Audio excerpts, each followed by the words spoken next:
ahead of it. There you go. Okay, we'll call to order the June meeting of the Ramsey-Washington Metro Watershed District.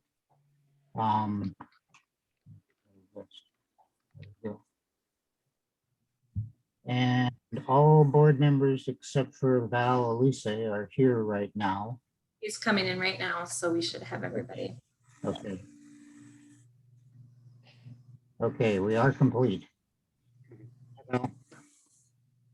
Hey, Val. And can I have the guests introduce themselves and why you're here? We'll start with Andy Walls. Yeah, hi, I'm Andy Walls, and I am a resident of Lake Owasso. And I'm here, I'm genuinely interested in the work the watershed does, but right now, primarily concerned about a development that's proposed on the south end that is going to get a little bit of attention on your agenda tonight. Okay. And so you'll be presenting then, correct? Yeah, if Okay. I would like to. And Joe? I'm Joe Bester. I'm on the Shoreview side. Also here for the same reason that Andy mentioned regarding the Victoria Shores proposal. Also serve as president of Lake Owasso Association Board, another high-paying position that you're all familiar with. Yeah, exactly. And are you going to present tonight, Joe? I do have a couple of things I would mention if you offered me a minute, which is about all it would take. Okay, we'll do that. And Mark, you are? Hi, yeah, Mark Riegel. I'm a planner with Washington County Public Health and Environment. I just started on the Water Resources team a week or two ago, so just listening into the meeting. Okay, thank you. Thank you. Okay, those are our guests at this point. We will hear from, are you going to make a presentation, Mark, or are you just listening? Just listening in, thanks. Okay, sure thing. Okay, first item of business is approval of the agenda. I'll move approval of the agenda. Second. Tina, call roll. Okay. Val. Aye. Cliff. Aye. Pam. Aye. Diane. Aye. And Larry. Aye.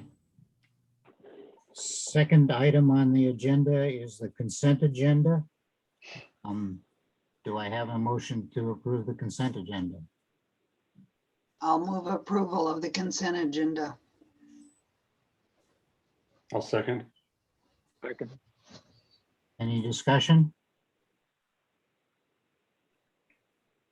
Okay, Tina, call the roll. Val. Aye. Cliff. Aye. Pam. Aye. Diane. Aye. And Larry. Aye. Next item on the agenda is visitor comments. Go quickly.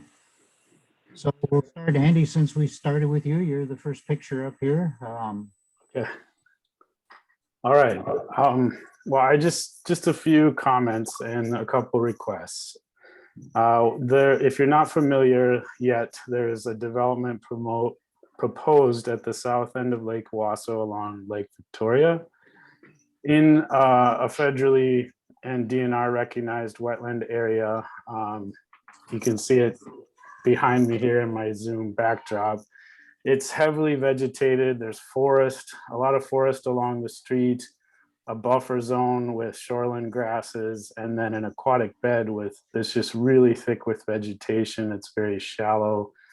It's really a special place. Loons nest there. I was just down there with my family 2 weeks ago, and we saw loons battling for this territory, which they only do for desirable spots to roost. And so the problem is that the plan right now, the developer and the city have in the works has 5 luxury homes going in on this side of the road with lots that funnel down. They converge along the curved portion of the lakeshore, and they converge right in the thickest part of the wetland.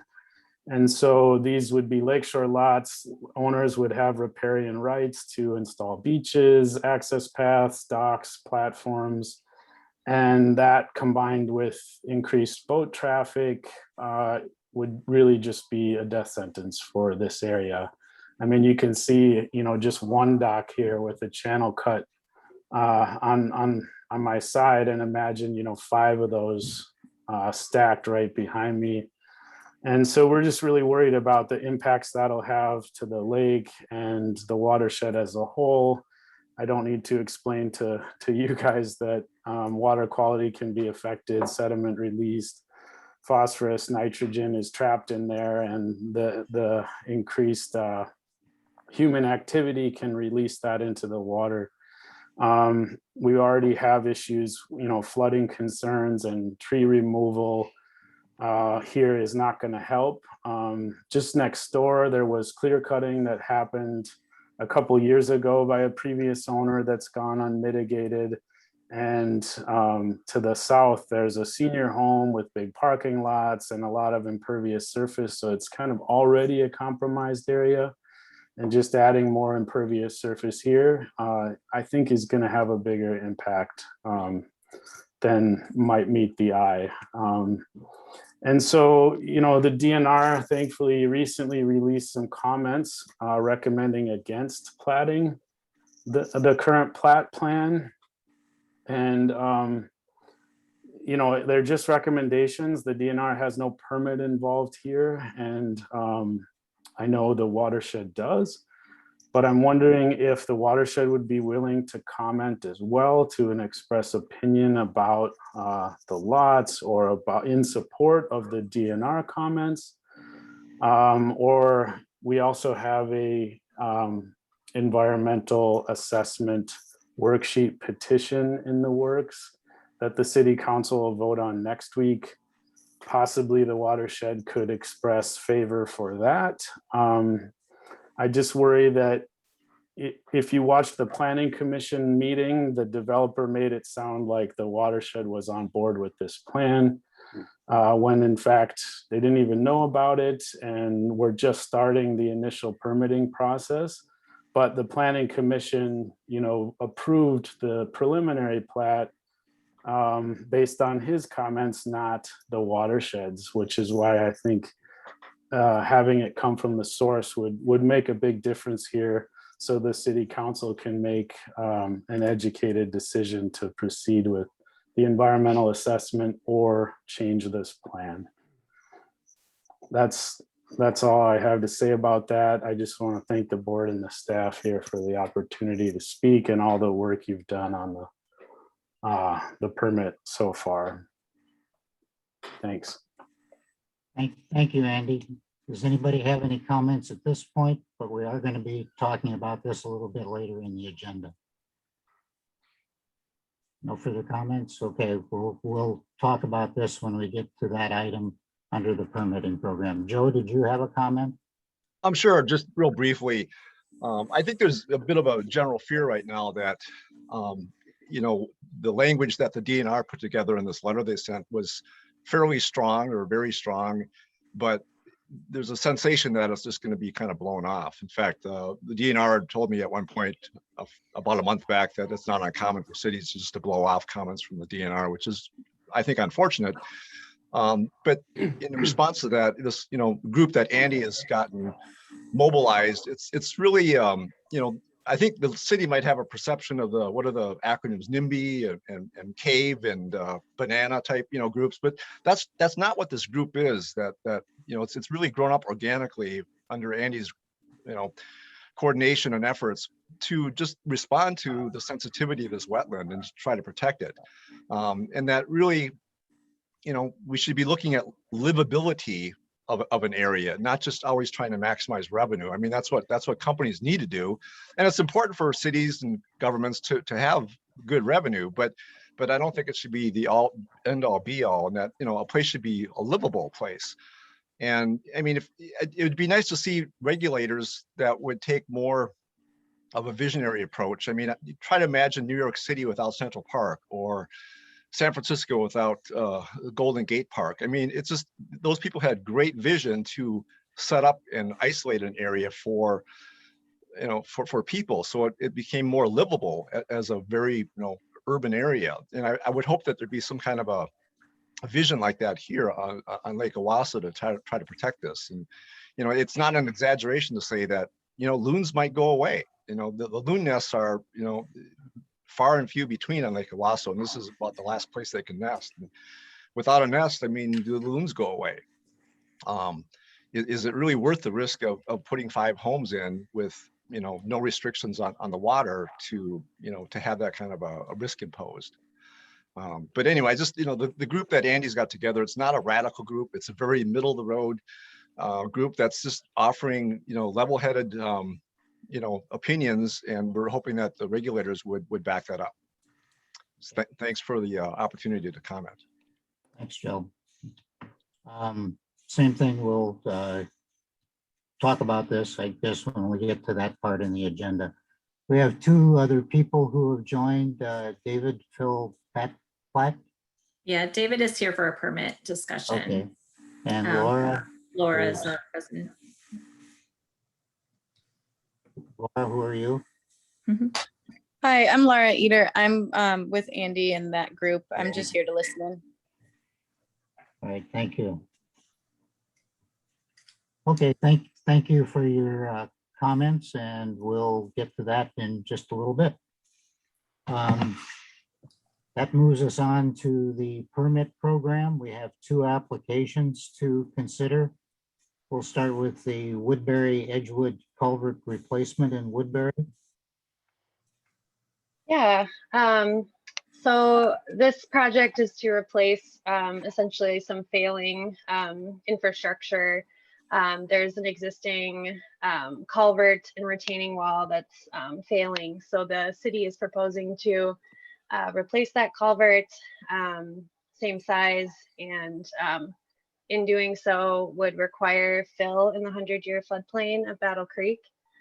They are requesting a variance for compensatory storage and have submitted some documentation as to why, you know, the increase would not adversely impact existing habitable structures. So that is included in the board packet for your review, and I can certainly discuss anything you have questions about. Does anybody have any questions, or do I have a motion to approve? That's probably our first step. Yeah, I'll move approval of the permit with the special provisions and the variance requests under Rule D. Second, I'll second. okay, a tie. Any discussion on this? Well, I can verify that this has been actually a developing problem for a couple decades. Actually, I'm surprised it's lasted this long, but it definitely needs to be addressed. The pictures are pretty dramatic as to the issues there, and it's a kind of an innovative solution, I think, to making the area more natural. So, Yeah. anyone else have? I have Yep, Val? I have a question. As I was reading through the 2 permits together, I just had a general question here. I noticed that the permits both impact the same watershed, that Battle Creek watershed, and I also noticed that both permits ask for special provisions with modeling results that show increase of either flow or particular increase in the freeboard area or consumption of that area when a flood happens. What is our responsibility to look at how this particular one, which clearly is needed based off the pictures, interacts with the other larger transit Gold Line bus rapid permit? It seems like there could be an interaction there that we just don't see because we're looking at them in isolation. I was just curious, what do we do to ensure that there isn't an unforeseen interaction? So we do update our models based on permits that we get, but the applicant themselves is also required to submit an existing conditions model that takes into account upstream or tributary areas as well as downstream. And they submit an existing conditions model with a proposed conditions model as comparison. I guess I don't know how else to answer that. If Brad, if Yeah, you have anything to add. Well, Val, I would just say that in this particular situation, we do look at these together. As you read in the permit variance request on the gold line, it was the 100-year rates are not increased. It's those lower rates that might be more localized within local municipal systems, not the overall Battle Creek system, which we would look at that 100-year flow rate. When you look upstream to this particular permit and what's happening, it's the configuration of the culvert that is really raising upstream of there. It's not and again, it's not an increase of flow through the whole system. So you're not adding more water or more flow to the main part of Battle Creek through McKnight Basin and all the way down to the river. So we do we take that into consideration, and that's why we have the rules set up the way we do, is so we don't have these small incremental things add up over time. So in this one was just, I guess it was convenient that they both came together at the same meeting, right? And we could look at them together, but they were both pretty small in changes, and without increasing the 100-year to that area of Battle Creek, the rates, I don't think there's going to be a problem there. So. yeah, and maybe I just misread that. I thought the Tamarick flow had an increase at the 100-year. I had thought the flow around the 3M was the localized years. I had thought, but maybe I misread that, and we can talk about it as we talk through the second permit. It was very convenient to see these are the permits happening in this watershed, and for them both to offer variances seemed unique. I'll just say for these creek projects in particular, when you do have sort of a valley like this, I think the lowest home was 6 feet above the 100-year, which is, triple our freeboard requirements. Sometimes compensatory storage is further damage to the creek for a very small benefit as far as, flood levels or modeling goes. So I think that was taken into consideration here. They'd have to cut the bank of the creek, and that's always part of it too. Okay. Thank you. Any other comments? Tina, call the roll. Okay, Val, Aye. Cliff, Aye. Pam, Aye. Diane, Aye. and Larry. Aye. Okay, the next permit is for the gold line. Do I have a motion to approve that?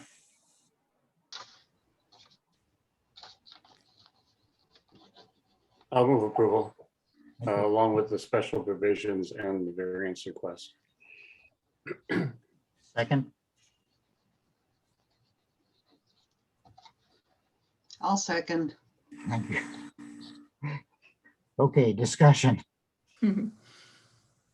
Nicole, you want to overview it? Yeah, I can.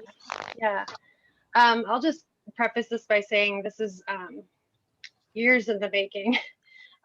Staff have been involved in planning meetings on this for, I think, literally years.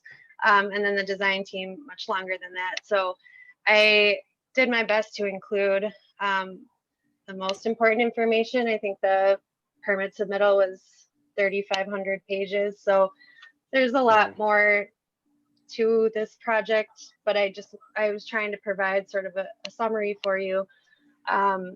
So essentially the gold line is going to be going from downtown St. Paul to a future park and ride in Woodbury off 494. Part of it's going to be a dedicated bus guideway, and part of it will be essentially adding a lane into mixed traffic. There's a number of different cities and counties that encompass this project, as well as 2 watershed districts. They are proposing to meet or exceed actually our stormwater quality treatment requirements with 34 BMPs throughout the corridor that are in Ramsey-Washington. There are 2 variance requests included with this, and one of them is for wetland buffer impacts. The board, or some of the board, not everybody was here, in 2019 approved Wetland Conservation Act wetland replacement plan. So that's been approved. Oh, I'm sorry, that was actually early 2020. That's already been approved, but the variance request is for 3 additional spots for a temporary and 1 permanent buffer impact for a BMP that's proposed. The other variance requests, which we kind of started talking about, are rate control. There's some slight increases to 2 major subwatersheds, the 3M and the Tamarack Reserve. As Brad said, in both cases, the 100-year rate control requirements are met, but there are slight increases ranging from 0.1 CFS to, I believe, 0.5 for the 2 and 10-year events. The project site-wide, if you look at the entire project, rate control requirements are met, but we also, on a project of this size, would look at these major subwatersheds like that. So that's why we picked that out. And in these cases where there could be localized increases to municipal or county-owned storm sewer systems, we want some extra assurance from those owners of those systems that they have capacity for that and that they would approve an increase. So it is included as a variance request, but it's also highlighted as a special provision, which would be a condition of issuing the permit. I can go into more, but I'll just take questions first, I guess. And maybe this is what would help me clarify from my earlier comment, because when I read under the 3M that the project meets the 10 and 100-year existing rates, I just thought that was the surround area at 3M.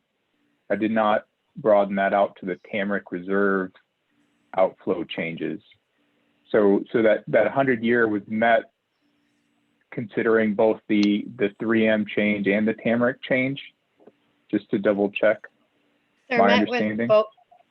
They're met at both subwatersheds. They're not, okay. You know, so we look at each out, like ultimate discharge separately. Yeah, I apologize. The way the packet read did not make that clear to me, but I wasn't involved in the earlier discussions. I have David here from SRF too, if there was a more specific question about the spots where the rates are increasing, but I don't know if that had answered your question, Val. Yeah, no, it did. I just, Okay. I misinterpreted it, I think. Sure. Okay. Anybody else have questions or comments on it? I would just add for Val, we had a really extensive presentation on this project with a lot of maps. That was helpful to me, and you might find them helpful to look at. This is a really big project, like Nicole's talked about, that it's going to be going on for a while. Yeah, and I think most of my questions are because I just hadn't had that particular history, and the maps provided here gave me pause for concern, right? Because there's just a couple, it sounds. Yeah, I could have included a lot more. It's a fine line. Yeah. I will say too that the BMP, there's so many BMPs that the O&M and the banked credits, that's going to have to be a real sit down and recording of who's responsible for what and who has extra credits for future projects, because those credits do have monetary value, and not everyone, most cities don't like to share, so it's got to be very like cut and dry, who owns what, and then who has credits for future essentially roadway reconstructions near the gold mine that they're planning to accommodate for some extra treatment with the gold mine project. So that'll be a process on a staff level to figure that out. I also want to add that this project, I would say, set the bar really high for what a linear project can accomplish for stormwater treatment. I know it was, like Nicole said, years of work and a lot of iterations, but they took our rules and our standards really seriously, and I appreciate that that ability to work through our rules and come to this as a conclusion. It's very unusual to end up with extra credit. On a linear, yeah. I've worked on a lot of big projects, both linear and not, and to actually achieve the water quality volume goals is pretty unique. I would just add, my name's David Filipiak. I'm leading the water resource effort on the project, and as Nicole indicated, O&M is something we started right at the beginning of the project. I mean, even during the environmental phase, we started talking about it. But you can imagine that when it comes to O&M, it's not just stormwater, it's pavement, it's signals, it's systems, it's shelters, there's all sorts of things. And so it's all kind of being thrown into one pot, if you will. And we're trying to sort out who's going to take care of what. And our anticipation is that the agency that has the most skin in the game, if you will, the most drainage going to it, will be the ones who maintain it. And we've kind of taken that tact and that negotiations through the project, because each one of them is designed unique so that the municipality that we're hoping signs on to owning it and maintaining it, it's actually been designed so that in accordance with the way that they would like to do things. So for instance, things in St. Paul, they love to do things underground. They do not like to have surface things so much. So the pretreatment is all underground, where in Woodbury, MnDOT, they don't like underground so much. So we've designed surface, more open water pretreatment for many of the systems they might have. So as I think there's, again, we haven't signed, the O&M discussions are continuing. I anticipate that, at the end of the day, Metro Transit's really responsible for all of them. So, I mean, they're the backstop, if you will, to the O&M discussion. But the hope is that through the whole negotiation process that they'll be able to put those into place. So, and we all know, and I've been around this industry long enough to know that the O&M is a critical piece to the puzzle for all of these things. And many of these are put in places and shoehorned into spaces that are that only through negotiations with you all and with your staff and with all the stakeholders where we're able to even find some of these locations. So that's it's been a kind of a testament to the process, to the multi-year process. Mm-hmm. Thank you. I remember your original presentation, and I know you were working hard to get everything right in this, so we appreciate that. Any other discussion? Okay, Tina, you want to call the roll again? Sure. Start with Val. Oh, Val, you're muted if you voted. Aye. Sorry. Cliff, Aye. Pam, Aye. Diane, Aye. and Larry. Aye. Okay, resolution's passed. Thanks, David. Very good. Thank you. Thank you. Next item is the Victoria Shores permit update. Yeah. Oh, go ahead, Nope, Tina. you can start, Nicole, and I'll go after. Okay, I was just gonna say, Andy and Joe really kind of teed this up nicely, but staff are getting contacted by a number of residents on this project as well as the board. So it was requested to provide an update, and I think it's good to just discuss because this has been a few months now of review. So in case you didn't get to read the memo, the permit is obviously not on the agenda this evening as the city of Roseville is going to be making a decision on an EAW petition. And I guess I'll let Tina, if you want to talk about that EAW process. Sure. As Andy mentioned, and as is mentioned in the memo, the residents submitted a petition to the Environmental Quality Board, which forwarded that to the city of Roseville as the responsible government unit. At this point, the city of Roseville needs to decide if they are going to pursue doing an environmental assessment worksheet. That's the next step for them. If the council, because it's not a mandatory requirement for this project based on size and type of development, it would be a discretionary EAW that the council would be deciding on. If the city council decides to do the EAW, then that's a process that, as I mentioned, can take up to 60 days, and we would be a supporting agency. You know, the city would continue to talk with us and work with us through that process, and you would be given updates through our permitting process as well.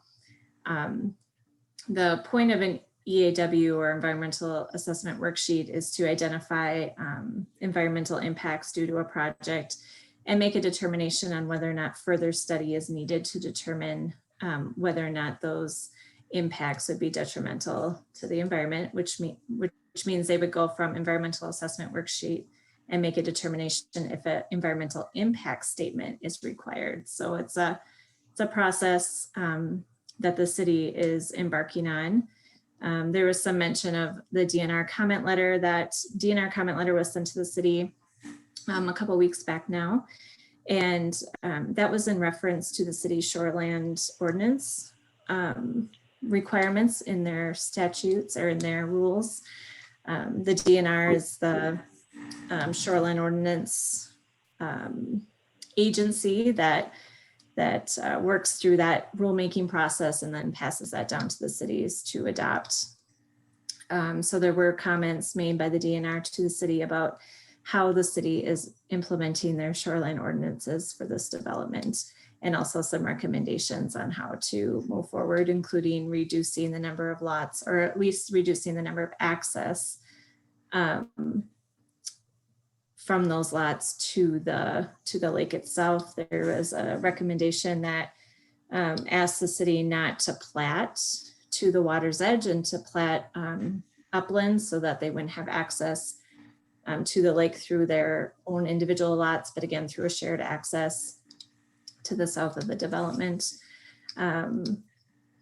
The city has indicated to us, you know, Nicole and I have met with the city a couple of times, at least over the last couple of weeks, about the EAW and the process that they're moving forward with.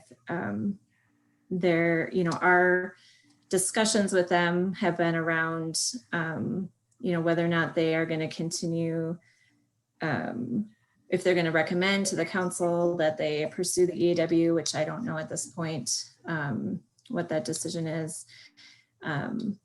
We've talked about lot size and lot width as it comes down through that wetland. That's something I think the city is considering, adjusting the requirements for lot width at the waters or at the wetland edge. We've also been talking with the city about their buffer, about our maintenance agreements, how we can incorporate the buffer area into that maintenance agreement.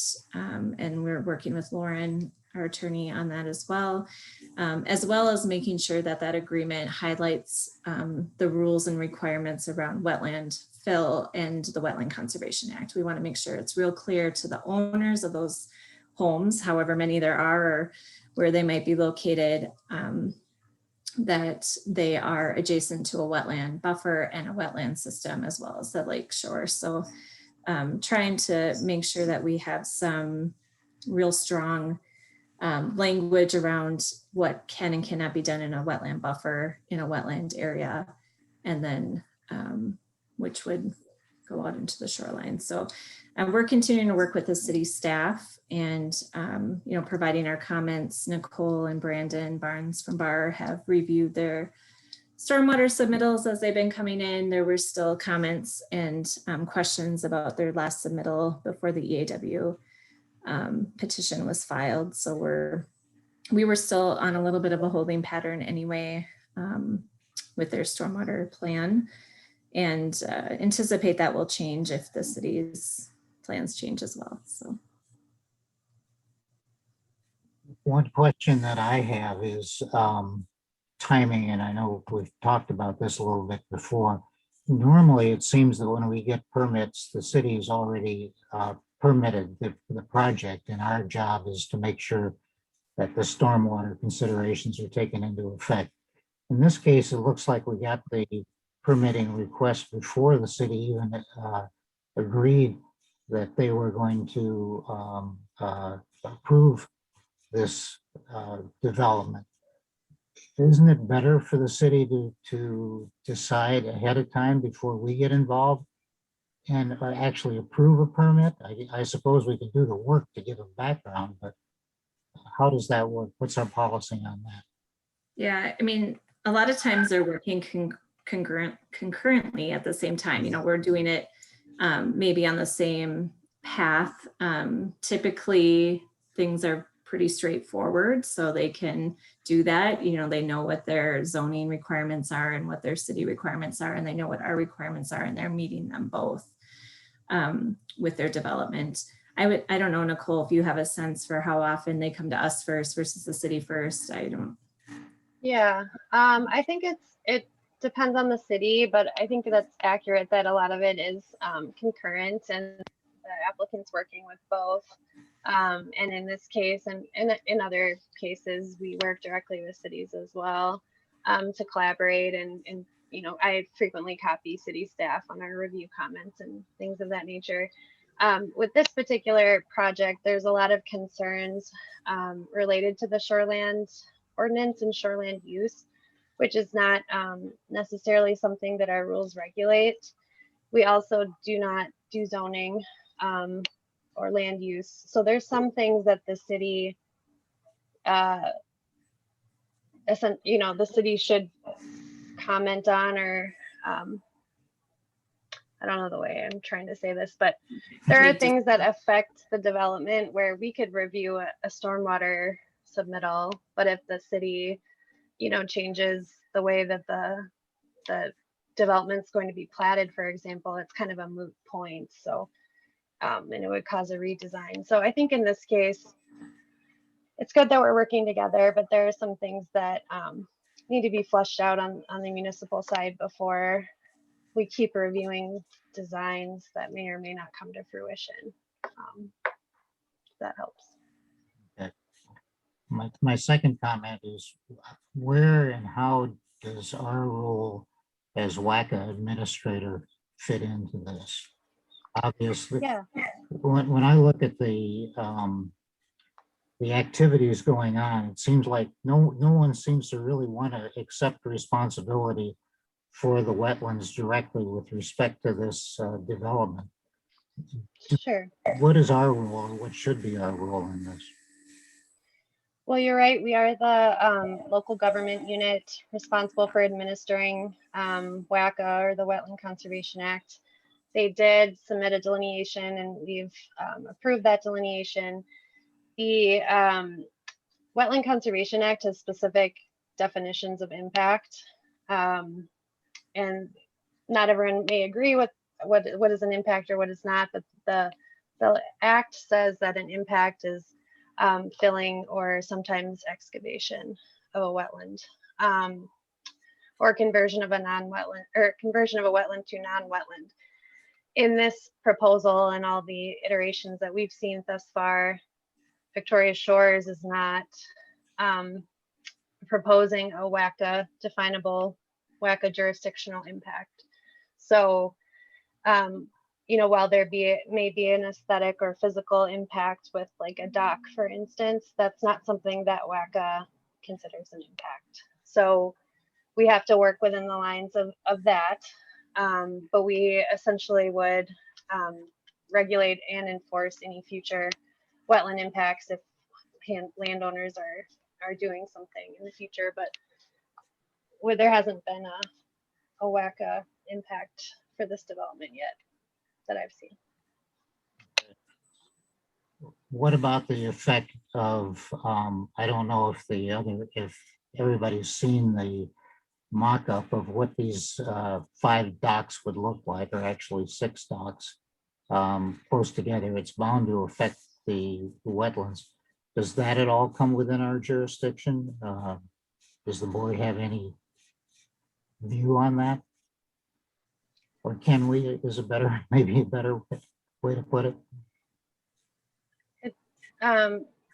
Docks are not in our rules. That's typically, you know, a DNR. GNR has a general kind of permit requirements for docks, but no, that's not something in our rules. Yeah. Right, Or so in we WACA. kind of 3 zones here. We have our wetland buffers that are regulated under our rules. We have the wetland itself, which is regulated under WACA mostly, and somewhat under our rules. And then you have the part that's in the lake, and which includes the aquatic plants that you can see there in Andy's picture. But that's even separate from what Wetland Conservation Act would regulate. So that's where you get into the DNR's regulations around docks and platforms placements. So it's a combination of things going on here, but our rules really don't. I mean, we definitely haven't addressed dock placement in the past or impacts to aquatic vegetation based on dock placement from individual homes. And like Nicole said, we would regulate if there were fill in the wetland, which right now is not being proposed. And then as far as the buffer goes, again, we're telling them that they can't impact the buffer, that they need to keep that in a natural state as well. Okay. But they would clearly have to do some alteration to the buffer in order to have access to a dock. And Yeah. is the dock clearly bridging the wetland and then into the lake?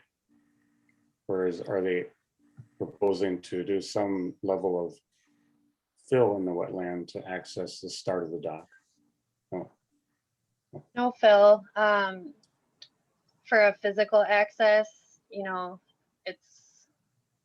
there would be probably some removal of understory or Yeah. And that's what we're still working out with the city, like how wide could that be? We're not allowing any kind of like turf grass or stepping stones or mulch or anything that any materials brought in, because then it also gets into our 100-year floodplain fill. So there's no grading proposed in the wetland buffer, no fill proposed. Essentially, they could remove some trees or buckthorn or whatever to physically get there, but that's still something we're trying to. Yeah, I mean, it seems to me that if they're proposing luxury homes and they want a dock, that, I mean, a clear dirt path to their dock is not going to be acceptable to those kind of people. I mean, even if I did it, I don't think a dirt path would be acceptable for what I want.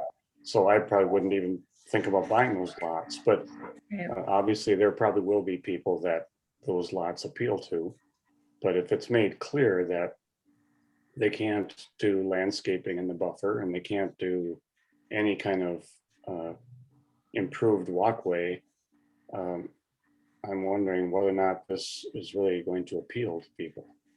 Right. And that's why I think, that's our biggest tooth in this right now, I think, Yeah. and working with Lauren to really solidify the language in that agreement so that it's clear, and that agreement will be, recorded on those properties. So those property owners are aware, not just the developer himself.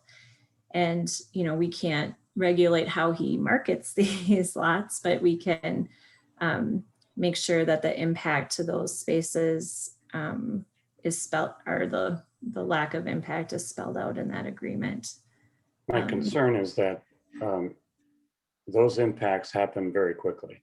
I mean, Yeah. a homeowner builds their house, they do their landscaping around their home, and then they consider a dock to the lake. And all of a sudden, that activity is going on outside of the view of people from either Victoria Avenue or the lake, because it's in the woods. It's all of a sudden somebody punches out into the wetland and somebody might notice it, but that's a little late. So I think it's a very sensitive issue, and I don't quite know how we deal with it from a regulatory standpoint. I think the agreement on the title is the way to go about it, but as we know, some of those get ignored. Yeah, Yep. and that's the reason we've never done a wetland buffer access agreement before, Yeah. because we do realize that if an impact were to take place, we'd probably get notified after the fact, but it's an enforcement tool to restore the impact. There's a lot of eyes on this project. We anticipate we would hear something very quickly. Yeah, my personal but- opinion, just so I understand. everybody understands, is that I don't think 6 docks into that area with all that wetland and lake vegetation is acceptable. I think you consider 5 channels to the open water, and over time, treatment of those channels spreads, and pretty soon all of that marshland and cattails and lily pads are pretty much gone. I think a consolidated docking facility is probably, to me, a more acceptable option, but I obviously, from a developer standpoint, that's less acceptable to him, I'm sure. But I don't know what regulatory authority we have to require that. Diane and Pam both have their hands up. Diane was first. Yeah, I had a question and a couple. To Cliff's comment about regulatory authority, do we have to do an access agreement as part of our process? No, we've never done one before. Then why are we doing this at this stage right now? Doing what? It's an added Working on an protection. access agreement. It's for the benefit of enforcement in the future. This was an added protection over and above what we typically do for wetland buffers. But we would work on the enforcement if we are approving the permit as part of the conditions. This is sounding These like are it's for these maintenance agreements, similar to we require stormwater maintenance agreements.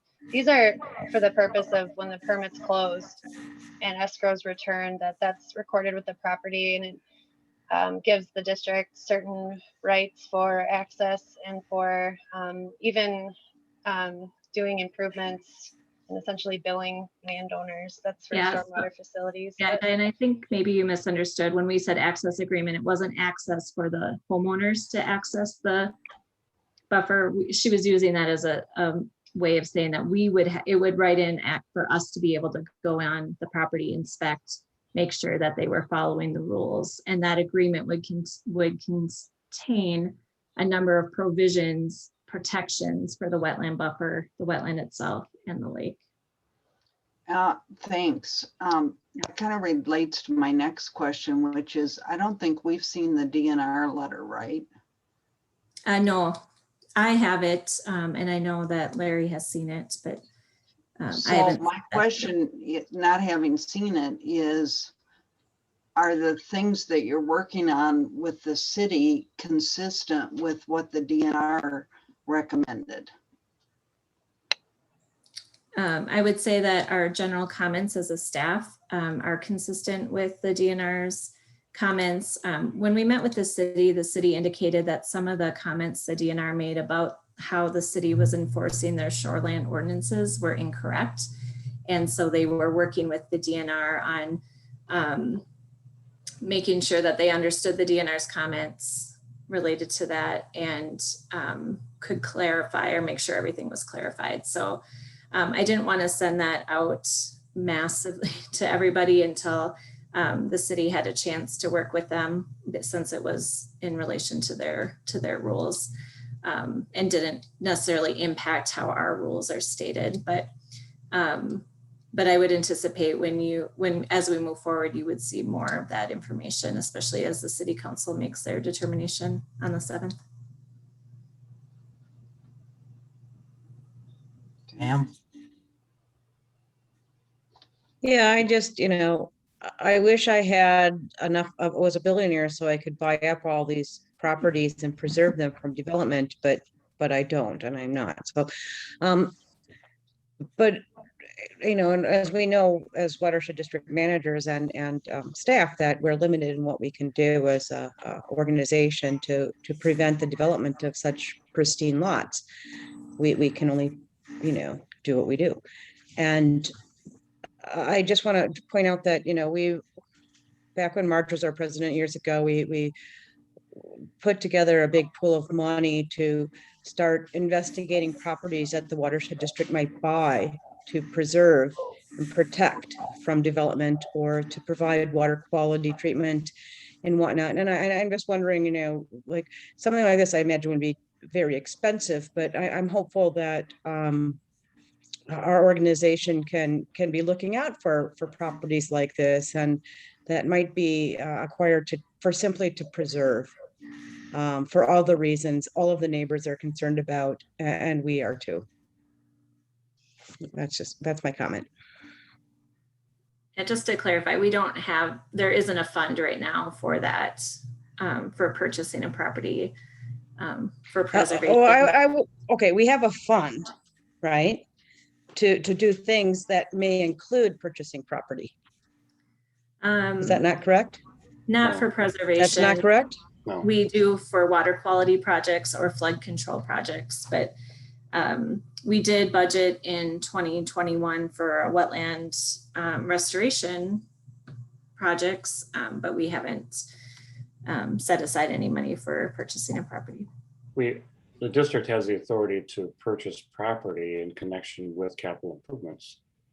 That's always been an authority, but to strictly go out and purchase land like the Trust for Public Lands or the Conservation Fund or something like that, we haven't done that. I don't know of any watershed districts that strictly have a preservation fund. Typically that's left to other nonprofits. Right, I hear you there. I realize this is a little outside of the box I thought we were in, though, is that we had a fund where we were literally looking for properties that we might acquire to use for what? No. Okay, for me, Larry, and Tina, it'd be helpful to discuss that at a future meeting. What's exactly in that fund, what it's for, and what we might want to. Is it meeting our purposes? And are there other things we might want to use it for? Yeah, we can talk through that in our budget stuff, but we don't have a fund right now for that. So. Okay, thank you. Mm-hmm. Sure. And Val? I'm new to the whole conversation with the DNR and how it relates to what we do. So this is informative. I appreciate it.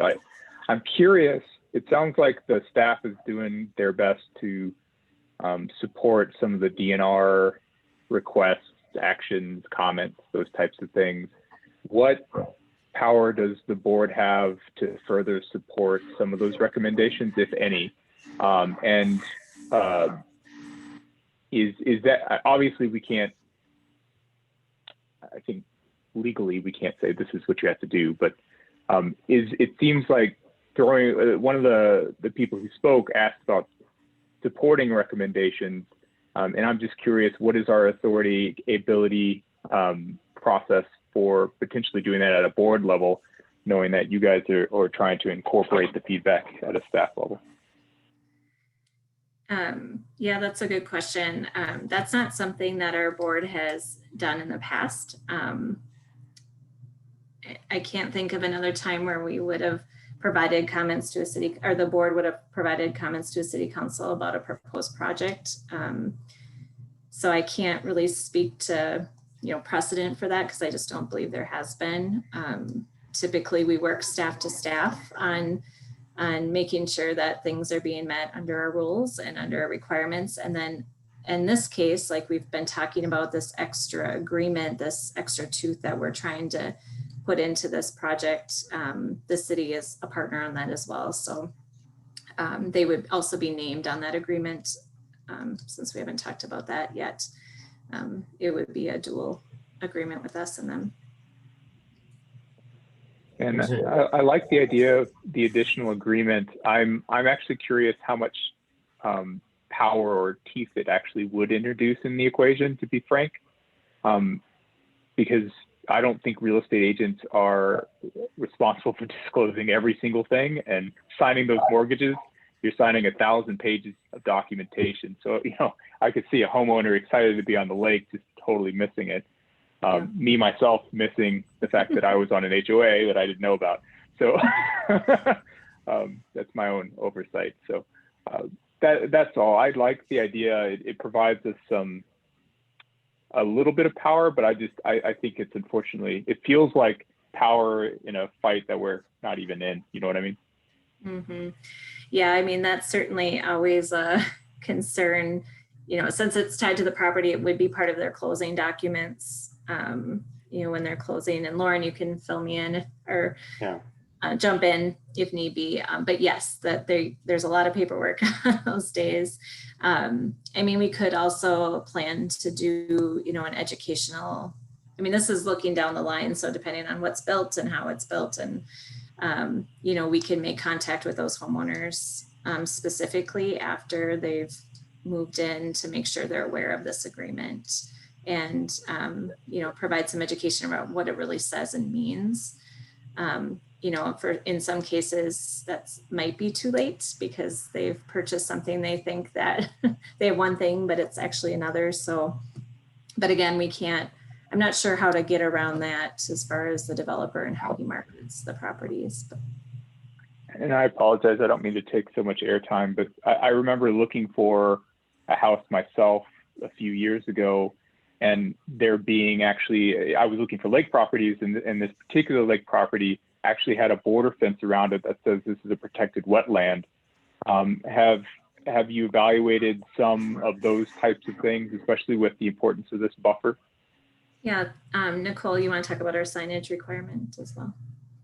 Yeah, our Rule E in the district rules has wetland buffer signage requirements, and I think the city does also, but the applicant has already shown that on the plans that there would be signage at each lot, and that would be permanent signage. And then the buffer agreement would be in addition, something that we haven't done in the past. But yes, there will be signage that says this is a native buffer and you can't impact or remove vegetation. Lauren, do you want to talk about the teeth of an agreement like that and what that might look like? Yeah, so I will say it's been helpful to hear your discussion as a board tonight, because I think it will inform the teeth that maybe get sharpened a little bit in the agreement as we currently have it drafted. It's helpful for me to hear kind of what you all are thinking in terms of what kind of enforcement provisions that will be needed. And I think the board is on track right now discussing there's kind of two pieces of this. One is a notice piece. So how do we make sure that these landowners, the eventual landowners, are on notice? Once it's recorded with the county, we've achieved legal notice for any subsequent buyer. So then it becomes a question is, should the district be doing more to provide actual notice? So even if they don't, if it's not pulled up in their spreadsheet when they do the title search at the closing, what kind of signage is there? Has the district reach out to notify them directly of the agreement that is recorded against the property? But from a legal standpoint, we've achieved notice once that agreement is filed with the county. And once it's signed by a developer, that's when it's recorded, and then it runs with the land. So it's not that each new property owner would need to sign a new maintenance agreement. It would be there in perpetuity. So notice is one issue, and then kind of to Cliff's point, the enforcement. So what happens when that impact is made, then what? So when the agreement as written is that there'd be work to be done to restore that impact, and it would be at the homeowner's expense. And that's where I will then defer to staff and you all to say, is that enough? Once the impact happens, is that too late? And of course, there are other things like attorney's fees and costs, and they'd indemnify the district against any liability for making those repairs. But right now, that's what it's written, how it's written. So if there's an impact, it would be the financial responsibility of the owner. Cliff? Is it clear that the amount of restoration is to be established by the district staff? I think that's important. Yep, I met with the city of Roseville last week to discuss what the actual terms are, but they're going to reference city ordinance and they're going to reference our rules, and then also say something along the lines of at the discretion of city and district staff to kind of cover the bases. So we could direct and advise on that restoration activity. Because I can anticipate that if there's some disagreement by the landowner, there's going to also be disagreement as to how much restoration and what type. So I think it's got to be clear that we can establish that, and there's no debate about what has to be done and who pays for it. Thanks. Val and Diane have their hands up. Oh, I'm sorry. Yeah. Oh, yeah, there they are. Diane? Yeah, I'm just wondering if it would help us in developing those requirements to support getting an environmental assessment worksheet. If that would give us some information that would help us to be more specific. And if it would, then could we tell Roseville that we'd like to see that first? I guess that's a good discussion for you as a board. I'm not sure what information that comes out of an EAW would support the, the agreement that we're producing. Yeah. If I can comment, I worked specifically in the department that did regulate EAWs and EISs at state for a number of years. Personally, my opinion is that EAWs seldom provide very valuable information. In this case, if it were completed, I would anticipate that what it identifies is the nature of the habitat, and that Roseville would say, basically as a result, that we're aware of this and an environmental impact statement is not necessary. So it really doesn't, an EAW does not do exhaustive inventories and research. It's basically opinions based on available information. So it wouldn't be extremely valuable to me, in my opinion. If you said seldom provides it, does it ever? Oh, yeah, I would say there are in some cases, especially when maybe endangered plants or animals are discovered. I mean, they have to do a site survey. They have to do some basic inventories. But obviously there's going to be traffic impacts that is understandable. There's going to be some visual impacts that's understandable. There's going to be clearing and all, all those types of normal developer impacts are acceptable basically from development in an urban area. I think the biggest issues here is what is going to be the eventual impact on the wetland and the lake. And if the developer maintains that that they're not going to alter the wetland and they're going to do minimal impacts to the lake, who's to say that we don't believe him? And that's kind of what it comes down to.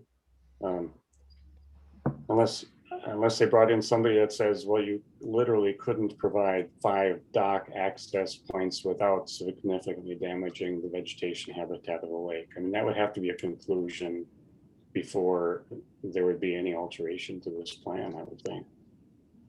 And if they did identify endangered species, wouldn't that provide some additional requirements? We all know that there are many in this area. If they identified endangered species, they probably couldn't develop the property.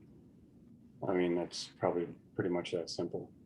But I'm not sure which endangered species would be identified that would cause that kind of, they'd have to document that the habitat for that endangered species is going to be destroyed by this activity. Well, it just seems to me the more information we could get, the better, or the absence of information is also helpful in making decisions. But I think a lot of those discussions could happen around any development that we approve. So it's difficult to say that our support of an EAW is, I think we're basically overstepping our bounds if we basically go to Roseville and say we shouldn't think there should be an EAW, unless we want to do it. If we want to pay for it and complete it, that's another question. No, I agree with that, but this property sounds a little different than some of the other developments or our usual type of developments that we're permitting. Yeah. That's all. And I just like I said, the more information I have tips me one way or the other, and the absence of information is just as valuable as having more details. Yeah, I see what you mean. Val has his hand up if you're. Yeah, it's a quick follow on. When I was taking notes during the visitor talk, there was some concern about boat traffic in the area. Does any kind of first part, is that at all being considered as part of the agreement that we're creating? And the second part, how does that factor into any other environmental impacts? If the concern is you have 5+ more boats in the area now that causes X% damage to the wetland. I don't know if that's even quantifiable to be perfectly direct, but just curious. Yeah, there's a lot of things that are hard for us to regulate based on a potential, the developer isn't building the docks. Those will be done by the individual homeowners. And so, the extent for which we're reviewing this permit versus what will be done in the future and making assumptions about what will be done in the future, is a line to walk on. And that goes for, we don't know what kind of boats. It could be a canoe, it could be a motorboat, it could be, it could be a wake boat. I mean, there's a lot of different things that would be just hard to quantify. And I don't know that, again, that we could necessarily quantify that impact. I think we know, we know what kind of impact 5 docks and boats might have on the area, but I don't know how we would necessarily quantify that, especially for the boats itself. And just to make sure that I understood, if it does go to a joint dock, would that be something the developer puts in, or has to be an agreement between those 5? I just missed that piece. Yeah, Nicole, I believe the developer would put that shared access. It was the joint one. In, yes. Yeah. So maybe it hasn't been clear, but there's also houses proposed on the other side of Victoria that aren't on the lake side. And it's my understanding the developer is proposing a community access point for those 3 properties. on the very south end of the development. Okay, so there would be six docks essentially total. That's correct. 6 new docks. And that's why the lots are so oddly shaped, is so that 5 houses can all get their own docks in the water, right cheek to jowl with each other. So you're going to have a high density of docks. If you look at the map of Lake Owasso, I mean, there are lots of docks around there, but they're pretty widely spaced, and these would be right next to each other. So it'd be a different impact. Yeah, we've talked with the city about their shoreline ordinance does require 100, well, it calls for 100 feet lot width. And so the developer is meeting that at the house, but not at the lake. And so I think the city is going to be looking more closely, and we've asked them to do that, to encourage that 100-foot width also be accomplished at the lakeside, which would significantly change the number of access points allowed or available, I guess, along that lake shore. So that could be a significant change in the plan if the city continues to pursue that. Yeah, and I will say, you know, as staff, we've communicated that we support less is more, you know. It's just always a fine line to walk with our rules and the boundaries of our rules. So we certainly have expressed, you know, it'd be great if you could just have this one access point down here, but we also have to work within our authority.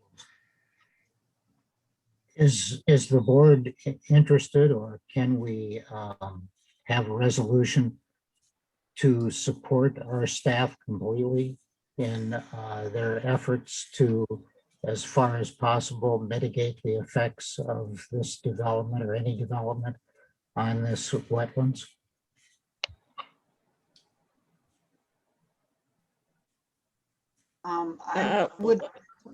I'd be glad to move that, but I would also like to add that they let Roseville know that it would be very important to us to see an EAW, so we know what we're working with.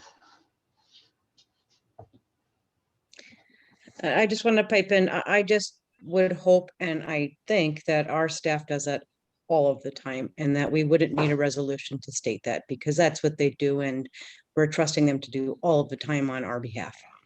Yeah, I realize. It's not a message to them, it's a message to the outsiders. That's right. And that's the point. I wasn't trying to say that staff isn't doing what they are supposed to do, but I was trying to get across this messaging to Roseville. And I know staff is trying to be creative. Nicole and Tina and Bar are trying to be creative and forward moving and doing as much as we can. I think it should be important for the Roseville City Council to know that as a board, we support that effort that they're doing. Not obviously from our point of view, Pam, we expect that from our staff and we get it. But I don't know that Roseville City Council specifically knows that. I know Roseville staff does, but City Council is who I'm more interested in messaging to. Yeah, I have no problem with us having a resolution to let City Council in Roseville know that we really support our staff and their efforts they're taking to help mitigate any environmental damage that might occur from this project. Okay. I take it as that a motion. Do I have a second? Seconded. Okay, any discussion on that motion? Is Tina going to draft that and are we? I was just going to say, if you could, as a board right now, just bullet point for me the most important things that you would want included in this letter. And then I want to ask, so it could be a board to council memo, or it could be a staff to staff memo with the copied to the council and to the city administrator that would outline what I heard from my board that you want to relay to the city. There's I guess a few options on how you could handle that.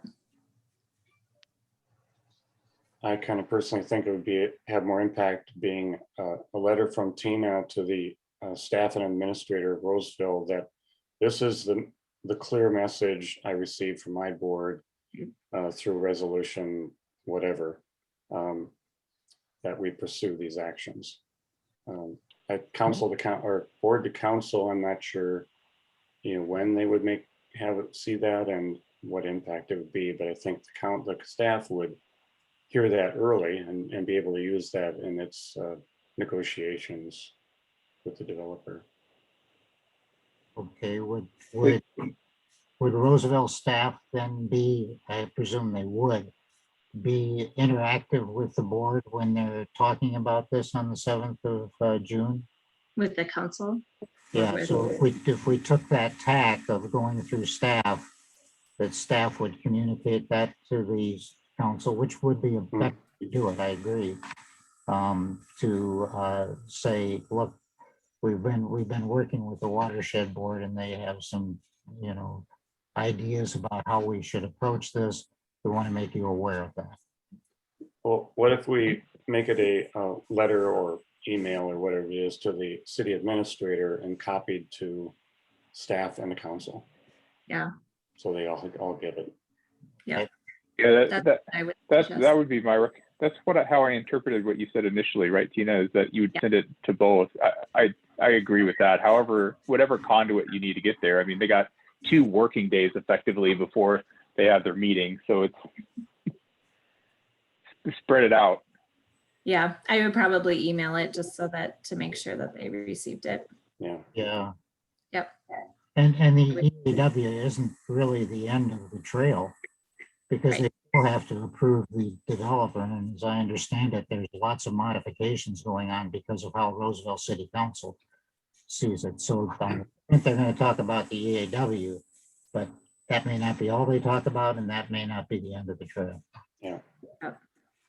So if I could just get some bullet points from you. Tina, I was thinking to address that bullet point thing, that really, I think the point is that we're trying to make is that the board fully supports staff doing everything within their abilities to help mitigate any environmental damage that might incur with this development. And that's the bullet point. I mean, it's just that. And that, would everybody agree with that?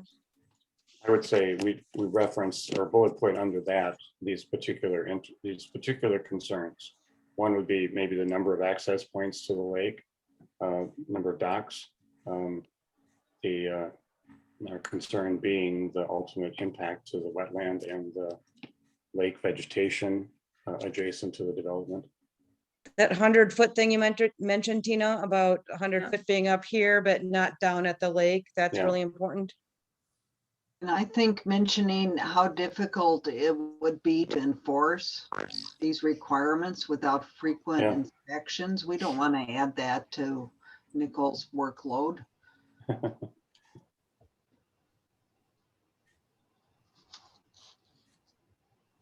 Now, the concern, I think, for having to do inspections and then also having to potentially administer and through a legal mechanism, restore and collect reimbursement for restoration activities due to homeowners' activities. I will say we'll already be there inspecting stormwater BMPs, but yeah, but not necessarily after the development's completed. Yeah, we do that. That's the whole, we've had a stormwater maintenance agreement for a long time. So we do post-closure inspections. Okay. I mean, I think one of the biggest issues I see is just their ability to communicate effectively to the future homeowners that this is something that's there. And I still don't see that as a resolved area. So I don't know if that's a third bullet or something you can fit into the main body of the statement, but that's definitely still a remaining concern of mine.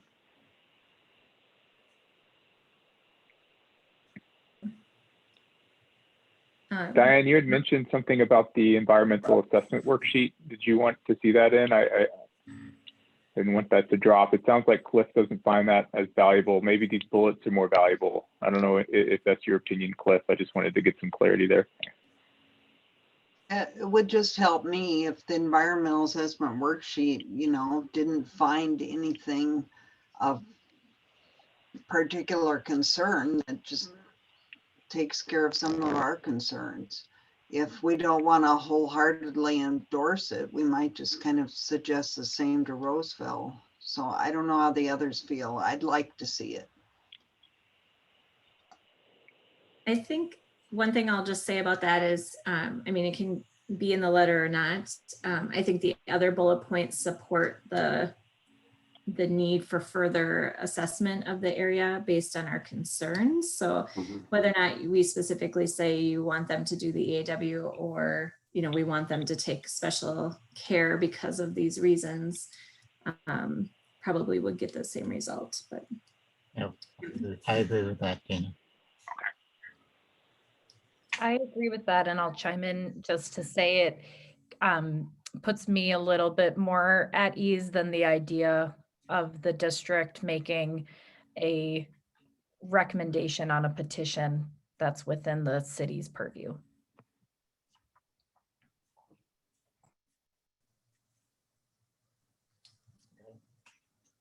I agree. You can set it up to, that it makes it obvious though.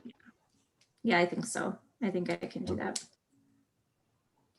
And just to clarify too, did you want a resolution or do you want a motion that will direct staff to prepare and send the letter? Is that? I think I would think a motion to do that would be adequate. Yeah, Okay, sounds good. So- Just so- wanted to- Still move that. Gail, second. Thank you. Okay, Mhm. call the roll. We got a motion. Good. I think I have enough to write that, and I'll probably write that and send it tomorrow, first thing, so I can get that in their hands. Okay, we have a motion for you to do that in a second. So can we call the roll on that? Sure. Val, Aye. Cliff, Aye. Pam, Aye. Diane, I, and Larry. Aye. Good. And I will send the letter to you all as well, to the board, and I can send it to Andy and Joe and the others as well. Okay. Just a quick mention. I just saw a chat from Edward that mentioned that possibly we include a reference to the DNR letter and that we support the concerns expressed in the DNR letter. Should we mention that? Yeah. I'm happy to amend the motion with that. Well, I was gonna say, again, I can do what we talked about, you know, bulleting out our concerns. Well, that includes the DNR concerns. Yeah. Yeah. Yeah. Versus Okay. specifically calling out that letter. Yeah. I agree. Yeah, okay. That's true. Okay, good. Good. Thank you all for a great discussion. Joe and Andy, thank you for your presentations and bringing your concerns to us. We appreciate your involvement in this. We'll see what happens next. Thank you, Tina. I appreciate you taking leadership in this too, you and Nicole. Thank you. Yep. Okay. The next item on the agenda, and we are coming up to, if we want to take a break. Enforcement action report. Any comments on that? I don't have any, but I can answer any questions. I didn't have any. Anyway. Okay. Then we move on to the stewardship grant program. Any items on that? I had one question on the budget where it talks about maintenance. As we approve stewardship grants, do those have an effect on the maintenance budget? Is that why it keeps going up? No, it keeps going up because we are offering it to, so like people from last year are now eligible to apply for the maintenance grant. So, Oh, okay. Yep, so only completed projects can apply.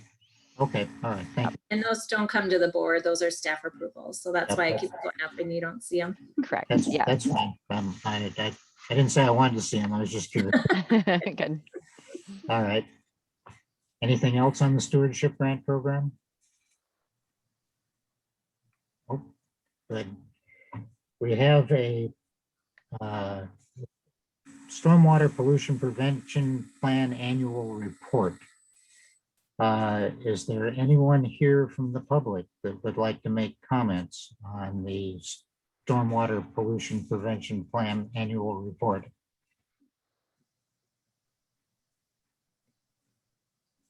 No one?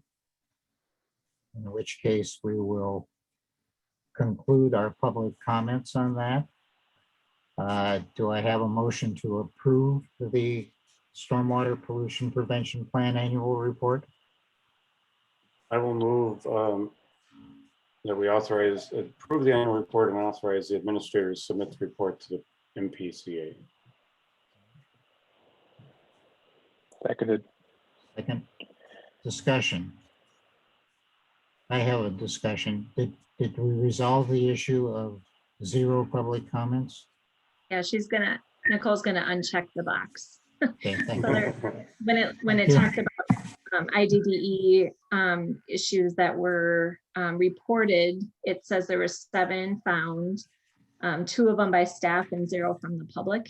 And so Larry was asking why we have checked public if there were 0 from the public. So we'll uncheck that box. And then further down in that section, it talks about how the other 5 were self-reported Right. by the landowner or agency that notified us of the issues. So that's why the math doesn't add up either. Okay. And I had 2 questions. One, in the report, it talks about a training video for staff. Mhm. Is that like something we can see, we can look at? Sure. Yeah. Yeah. Could someone send us a link to that or something? I'd like to see it, is the reason why I'm asking. I think it'd be interesting. Yep. I'll have Nicole send that to you all. The other thing, way at the bottom of that page, it talks about a map of the culverts in the area. Is that on our website someplace, or? So No. our MS4s, our facilities and culverts and things are on our website in our interactive map feature. It's on the interactive map, okay. Yep. I Okay. believe everything should be on there. If not, we can have Carrie turn that layer on for the public for our website, but I think it should be on there. Okay, I'm just curious. I sometimes have trouble finding things on the website. Anybody else have any comments on this? Okay, roll call. Val, Aye. Cliff, Aye. Pam, Aye. Diane, Aye. and Larry. Aye. All right, resolution passed. We're on page 2. Board issues. Do we want to take a quick break at this point? Sure. Everybody okay with that? Okay, right now it's exactly 8 o'clock, strangely enough. A 5-minute break, okay? Okay, Sounds good. we'll be back at 8:05 and resume the meeting at that point. Thank you. We'll see you in 5.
Waiting for, is Pam back?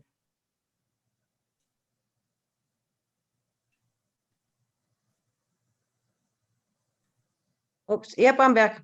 Okay, good. So we have the board back. We can continue on with the meeting. Is there anybody else that we need? It's not, there's Lorianne. Okay, let's continue on with item number 8.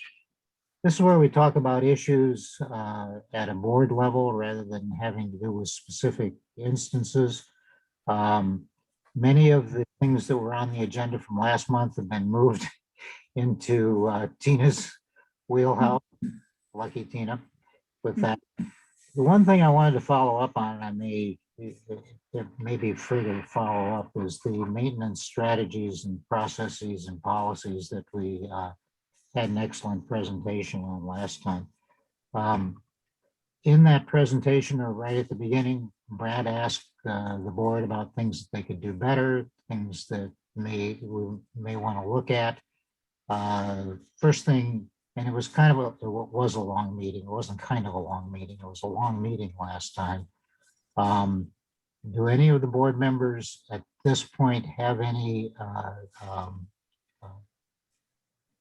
ideas that they would like to have Brad? And I see Dave is on the call also. Hi, Dave.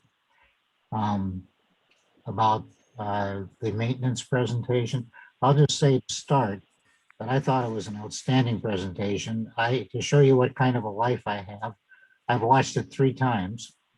And every time I watch it, I learn more things. In fact, one of the recommendations I would have that I'd like someone to take a look at, maybe Lauren, is can we take parts of that presentation out and regroup it into an educational presentation so Dave and Brad don't have to do a lot more work.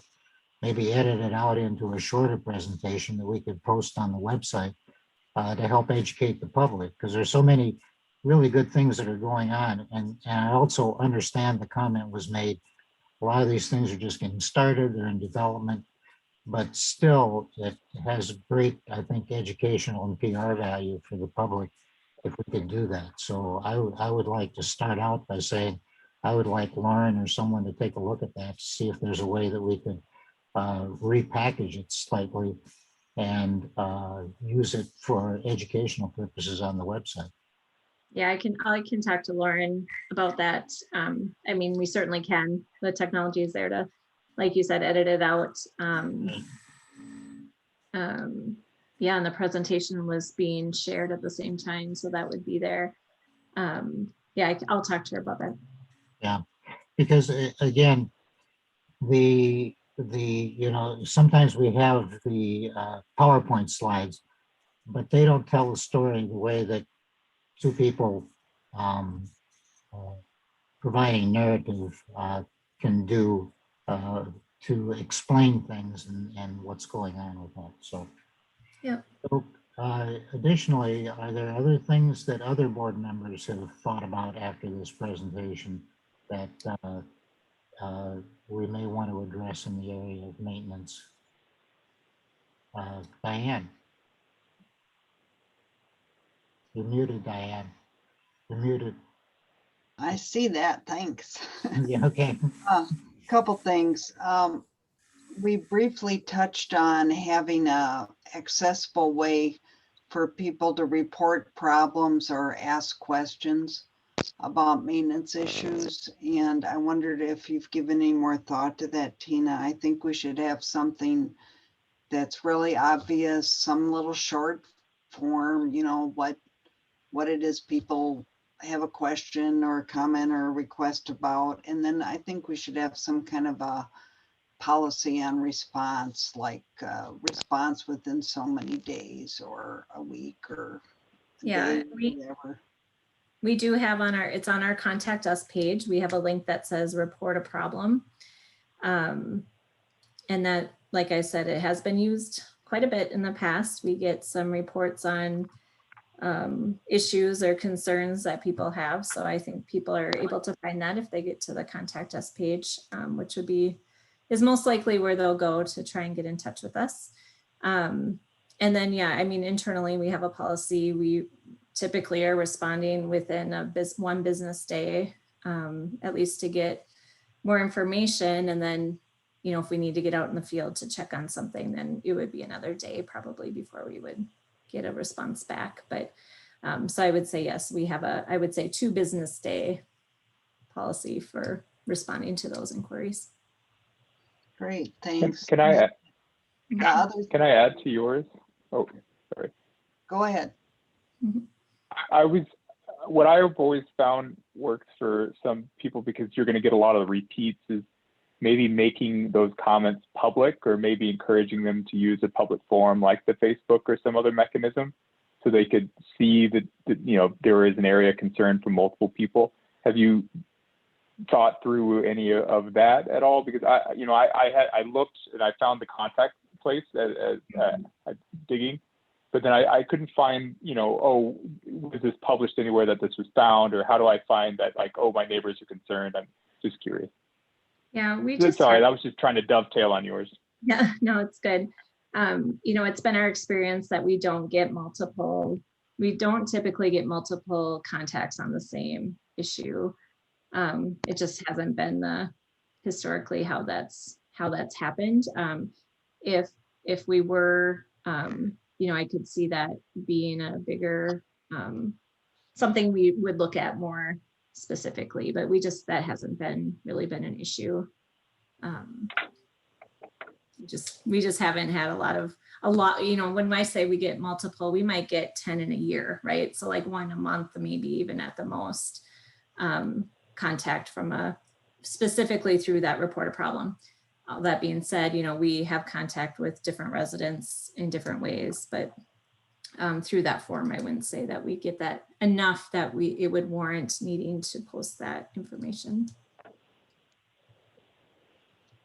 Thanks. The other thing I wondered about, and Brad touched on it a bit, is all of these CIP projects that we've done, and many have kind of stirred up things and caused continuous, you know, flow of silt or cave-ins or other things. Can we have a more frequent inspection area when we've been digging around somewhere or done some CIP projects? Yeah, I mean, I would say that we already do that. I mean, that's certainly part of our construction process. And Brad, you can jump in if you want to add anything, but also on every project that we do, we have pretty heavy restoration effort, and that's on all of our own projects as well as other construction projects that happen in our district. We require restoration on a fairly rapid response to that. And in the case where they're not doing restoration right away, we have erosion sediment control measures in place. So that is something that is more frequently inspected as part of that process. And then post-construction, I mean, that restoration would need to be done before that contract is complete. Yeah, I appreciate that. And I've seen evidence of that, and we've talked about it. I'm talking about more frequent after that, you know, when the land gets settled, and a few months later, or at least every couple months for a couple years until things kind of settle in. You hopefully have set it up for success with the restoration. Yeah, but just to ensure. Yeah, again, I think we like to have our eyes on things when we're doing new construction on a fairly regular basis. I think each project's a little different on what it requires, but I think that you would find that our procedures meet your concern that you're stating. But Brad, do you have anything to add to that? I would just say we don't necessarily have a standardized approach, but after our construction project is done and things are fully restored, it's not uncommon for us to visit that site multiple times over the first year in particular, to see how the restoration's going, to see if there are any issues. But I think maybe the suggestion, or maybe what I'm hearing, is that we should make it more of a standardized approach or best practice, and have a more regimented routine. I guess we can do that, but just I guess I would hopefully you're reassured that we do visit the site many times in that first year. I think in many cases too, there is essentially some type of warranty on elements of many of our projects that last a year. And so we're looking for those as well. So we do get out there quite a bit. But I guess that's all I would add. Cliff? I'd like to add too that all of the staff in the district are pretty well aware of the capital improvement projects. And as they're out in the field doing other things, if sometimes even more than just a windshield survey, but at least the windshield survey, they're driving by these sites and they're glancing over, they're looking at, is somebody out there? Is there additional equipment still there? Is there, how is this outlet looking?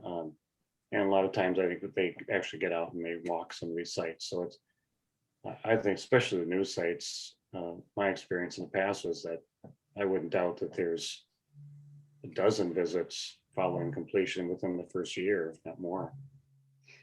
But I think a routine. Cut himself up. You're muted now, Cliff.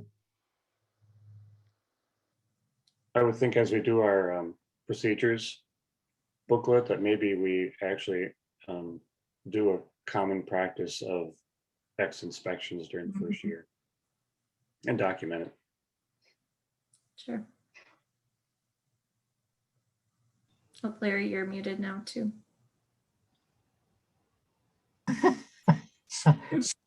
Somebody's taken over the meeting and they got Cliff and I to talk. I can see that. When we talked about before that when the water quality staff is out, they look at things. Is there any documentation, which be like a checklist? I'm not talking about filling out a piece of paper, but that somebody went by and saw these sites. Is there some way that we get feedback to ourselves that someone's actually looking at them? Because it seems just a little bit random to hope that the water quality staff goes by something once in a while. Yeah, I mean, I think that's in addition to our regular inspection process, what Cliff is mentioning. And so we have our regular inspection process. We're documenting that time spent and results found. Typically, we would report that in when there's a problem or an issue that needs to be addressed. If we visit a CIP site and it's functioning and doesn't need any attention, I don't think we would document that specifically. It would be documented if we found a problem that needed to be addressed under our maintenance. Well, I should say that as far as our central database goes, I'm sure there's field notes that are being taken by our field staff. But the water quality staff would be in addition, or our NR staff when they're out in the field. That's all in addition to that. And that's, like Cliff said, that would be a glance or a look to see how things are looking. And again, if there were a problem or if something looked out of the ordinary, they would report that to the other staff for further inspection. Yeah. Okay. And that also goes for construction sites too. So, staff are always talking to each other about issues that come up, and we alert Nicole or Mary that there may be an issue in a construction site in addition to our CIP projects. Yeah, through our permit program and construction sites. Yeah. Val has his hand up. Is there I love the visual graph that was presented.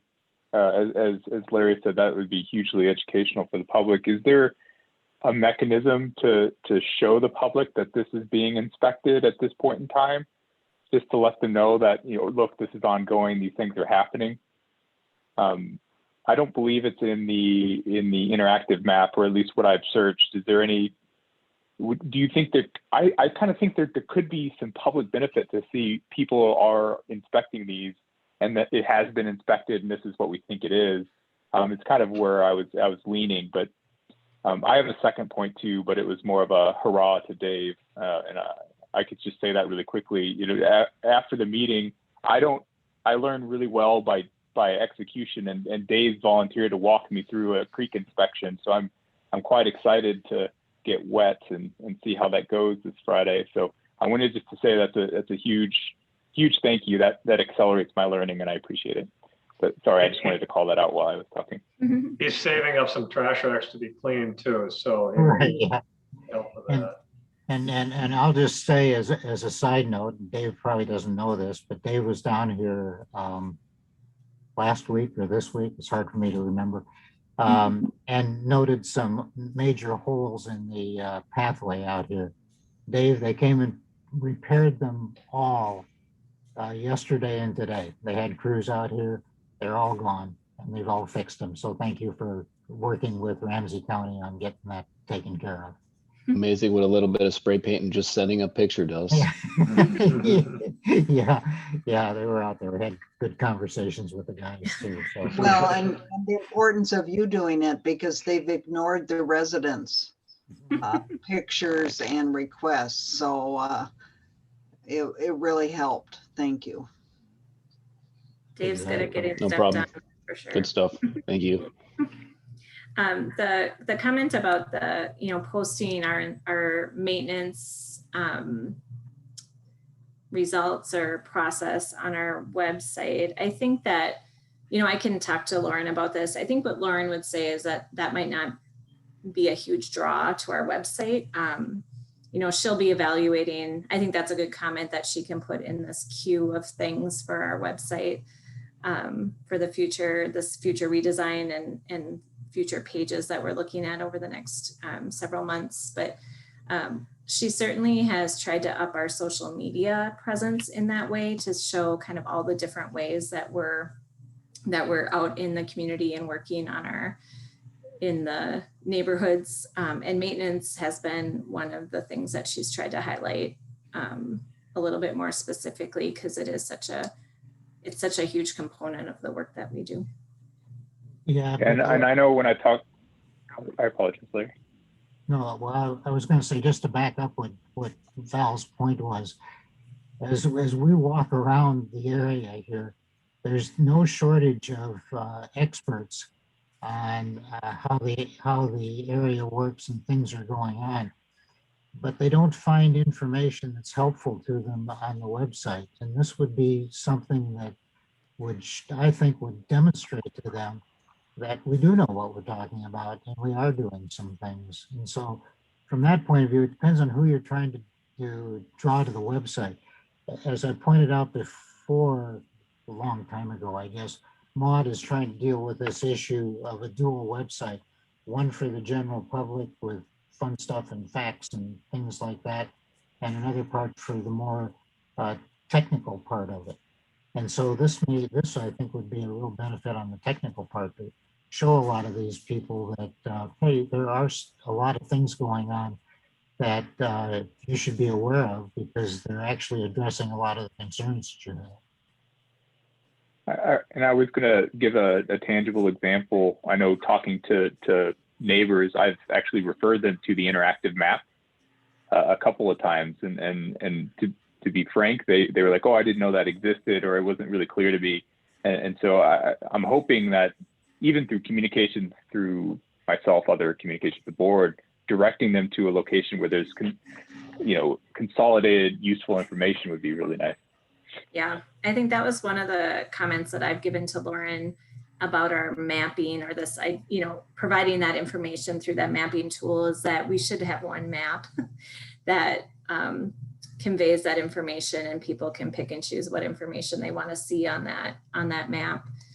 Basically pulling that interactive map out to our main site and incorporating that information that's on the more I don't know what the word is, but that projects and lakes map, just incorporating it all into one customizable interactive map. So I think that's something that we'll work on as part of that. Okay. Other comments? Okay, I have a couple of comments. One is we talked in the presentation, they talked about putting maintenance things into the CIP for the next year. Cliff talked about why we group them up because we get a better shot at them. But it also delays things at times, that stuff that could just be done. I know what's the thought process, or I'd like to take a look into maybe having a contractor that could just do things as field staff goes out and finds things that need to be done, to just get things done right now instead of having to have the board approve it. Some sort of a process. I think we use that same sort of process with the BMPs, where we contract with vendors to do stuff and then use them to do stuff because we contracted them to do that. I would like to look at that as a way to empower our field staff just to get some things done instead of just logging things in and waiting until next year when the CIP project. Yeah, I think, well, Brad has his hand up, so I'll let him speak to that, but that isn't how we functionally operate, I would say, throughout the year. There are lots of things that we're having contractors maintain throughout the year, you know, that when they're needed, when it's needed to not wait, we will get things done. So Brad, why don't you go ahead and jump in? And yeah, and I would also offer, you know, typically we engage a contractor by the first of the year as we looked at the timeline, and that's for that annual maintenance project. And that we usually have that contractor on board until sometime in July. And so we have an opportunity, and we've taken advantage of that opportunity, at least for those first 7 months, to add things on as change orders to that as we see them. So as Tina suggested, you know, if it's an urgent issue, we don't necessarily pile them up and wait. But if we feel like it can wait, it feels more efficient to you know, package them up. And so I think it's a combination of those two things. We've been able to get things done in a very timely fashion. But we typically have that contractor on board for quite a good portion of the year. So yeah, and that's, I mean, we used to have a very short contract, and I think extending that has helped us a lot. I think if we responded to all those issues individually, that annual cost would probably be double what we see, because mobilization and timely response by contractors is pretty difficult when you call them for a small item. And most of our issues are not time sensitive in the long scheme of things, in my opinion. Yeah, and when they are, we do have a list of contractors that for specific reasons that we can call to and get a pretty quick response. You know, like we worked with Northern Dewatering, we work with, Dave, help me out on some of the other. Oh, there's the Peterson companies, yeah. Peterson. Slomka for the sumps.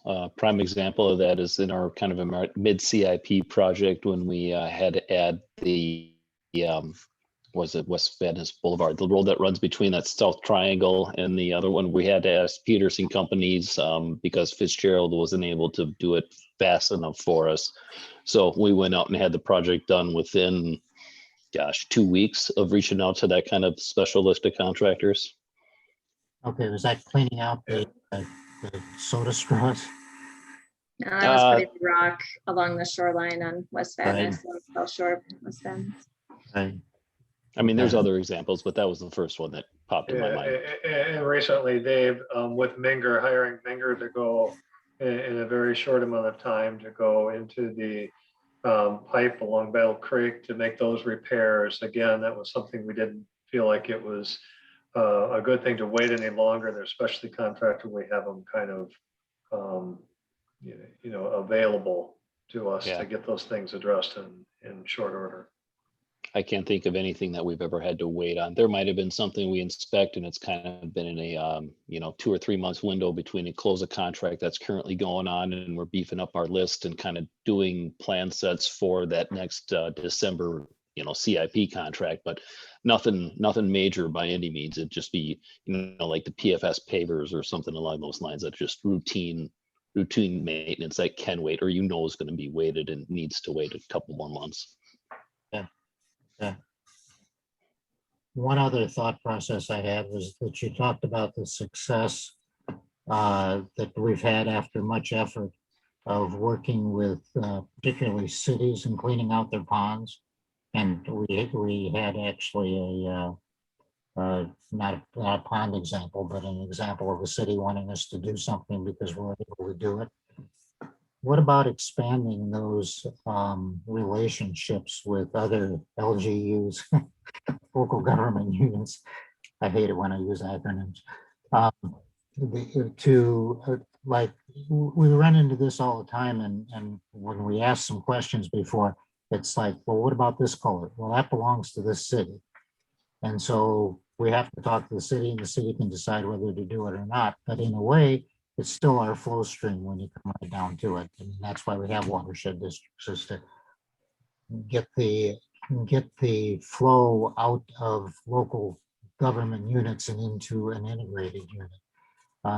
Are we working to expand that relationship with people like Ramsey County, like Shoreview, like Roseville, like Maplewood, to say, okay, if you've got culverts and they're plugged, we're going to tell you we're going to do it, and you're going to give us some money back?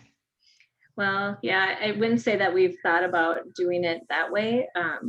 You know, I think our role is to coordinate, you know, amongst our cities along our flow path, not to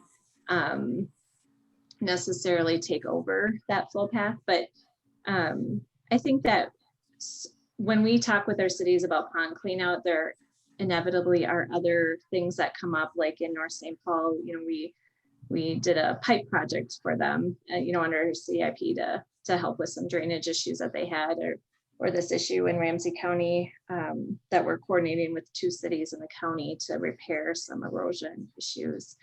I mean, those things inevitably come up.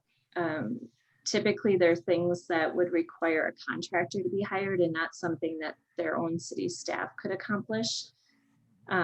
So if it's some sediment in a pipe, a lot of times the city could use their crews to do that, and they wouldn't need to hire or have us hire a contractor to do that work. So I think that we can be more inclusive in our call for projects from our cities. If you're interested in expanding, you know, I think we still should have some bounds around what we would do or not do as it relates to water and flow and drainage and flood risk. But I do think that there's potential for other projects that we could assist the city on and under that contract.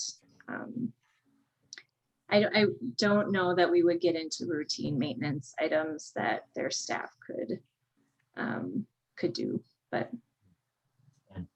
Well, I personally would strongly encourage leveraging that approach as much as possible, because part of it is it gets work done.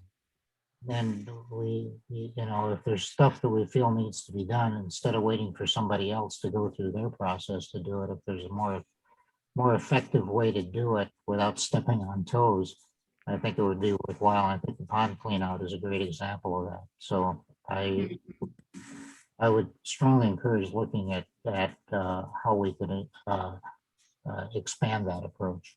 Sure, I think that's worthwhile to look at. And I also think that there are times where we have, and the Grass Lake area is an example of this, where those culverts and pipes and some of those overflow structures are on county property, county's responsibility, but we did step in at their ask. I mean, they asked us to help with the drainage situation in that area.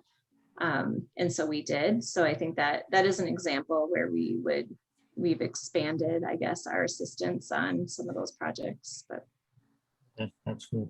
Yeah, those are good comments. I don't, Brad or Dave, do you have anything to add to that? No. Okay, and I think it's worked well, and we're seeing a lot of interest in the program each year, and the cities don't always have as much money in their budget as cleaning needs that they'd like us to do, but you know, you tend to get quite a good response each year when Dave reaches out. So it's been a good program. okay. Anybody else have any comments? Okay, we're gonna leave this for right now in a way, although we've talked about increased inspections.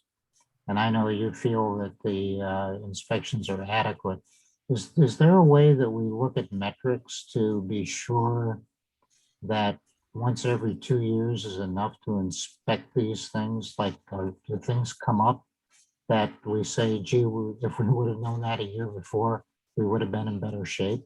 Is there a need for more resource to check the systems, particularly as it grows? Yeah, that every 2 years was only for our creek system. So that's the inspection frequency for our 5 creeks, well, 6 with Snake Creek. And that, you know, that we're not adding creeks, you know, so that system is staying the same. The rest of the inspection process, well, it depends on a number of things, but I think Brad and Dave would say, depending on the project, the site, the need, those are inspected on a more frequent or less frequent, depending on our history with those sites. Yeah, I think technically by rule, we're needed to inspect 20% of our assets like any given year to do it. I can't think of a year since I've worked for the watershed that we haven't checked everything at least once a year in an official walk around. Okay, start at the top, go to the bottom, check things off as we go. Yeah, except the creek systems are every other year, but yeah. Fair enough. Okay, if anybody else has any comments, we will move on to the next part of the agenda, which is the administrator's report. Oh, okay. So we have meetings attended and upcoming meetings. If there's any questions or comments about any of those items. Waterfest is right around the corner now, and there's an update on Waterfest later in the package. But Diane, you have a question? Just on meetings, it all looked fine to me. I'm going to be out of town for July, but it sounds like you're doing a hybrid option. Yeah, I guess we can talk about that coming up. I think we were going to try and hybrid unless the board wanted to wait till August to try that if the whole board's not going to be there. Well, if we can, I'll join by Zoom or whatever you figure out. Okay. Yeah, at this point, I'm planning to be out of town on the August meeting, but if it's hybrid, I could join in. Okay, well, we've sort of gotten to that topic a little faster than I thought. What are our plans, as long as we're talking about the next meeting, and what guidance are we getting on reestablishing normal meeting functions? Do we stay on Zoom? Do we go in? Because in a way, having a hybrid meeting with half the board there and half the board not there, to me, is a waste of time. We ought to. I totally disagree. I think it's the way to go in the future. I disagree with you on that totally, because I think that there's, if you can't come to a meeting just because you don't want to have to travel to a place, maybe that's not the right organization for you, is the way I look at it. Well, I think that, yeah, I mean, and there's a few different ways of looking at that, of course. I think now, after a year and plus of this, there are some efficiencies like I've talked about in having Zoom meetings or having the ability for Zoom meetings. So when people are out of town and if they're able to join in, we're still under the emergency orders from the governor. So we're still able to continue to host these Zoom meetings. And Lauren, you can jump in if you want to add anything to that. But it's my understanding that once the governor's emergency orders go away, we're back to our past requirements for open meeting law, which at this time, at least, we would be required to have a quorum in person. You may have somebody that is not in person and is over Zoom or telephone, but their meeting location must be noticed and be available to the public, I believe is how the language is written. Lauren's shaking her head yes. It's very archaic and really a discouragement to allowing that at this point. I think, you know, these rules were written many, many years ago. So it's I would anticipate at some point they'll look at updating that, but for now, that's what would be required. So quorum in person, plus if a member or two are unable to be in person, they'd have to be in a public location. That's after the emergency order is lifted. So the emergency order is still in place. That's correct. Yep. Yep. Okay. And so there isn't a driving need or a necessity to actually meet in person next month. That's correct. Yep. So, and when we talked about hybrid in the past, we talked about having the board members in person, but having the public and staff online as a way of still being accessible to the public. Obviously, open meeting laws, but being able to have the board in person. Our board room, as you know, is fairly small. And so to pack in residents and staff and board just felt a little too close for comfort. But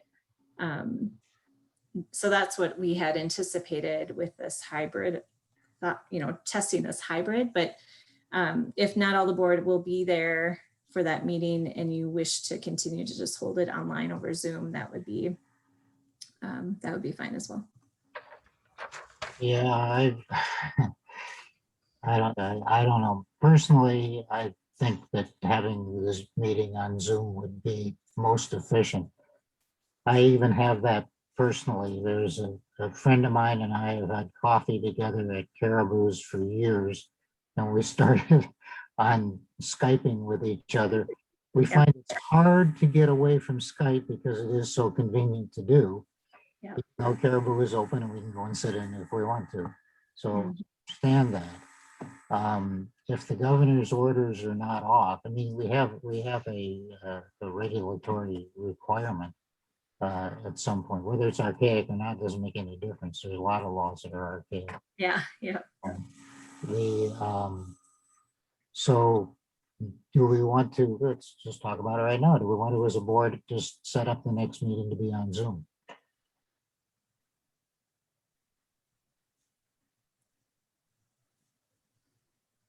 That was okay, thank you.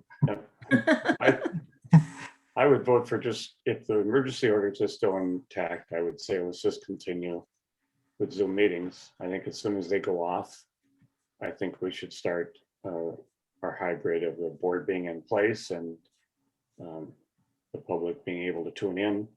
I think if a board member is away and wants to tune in to what's happening, they can still do that. They just can't participate in voting.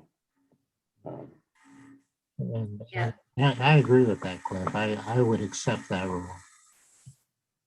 And Larry, I'm a little offended and miffed by your comment directed to me. I think it's a little short-sighted in the future of meetings to not expect that Zoom hybrids won't be the norm in the future. And for example, I won't go from St. Paul to Minneapolis where I used to meetings anymore because I can just Zoom. It's just so much more efficient.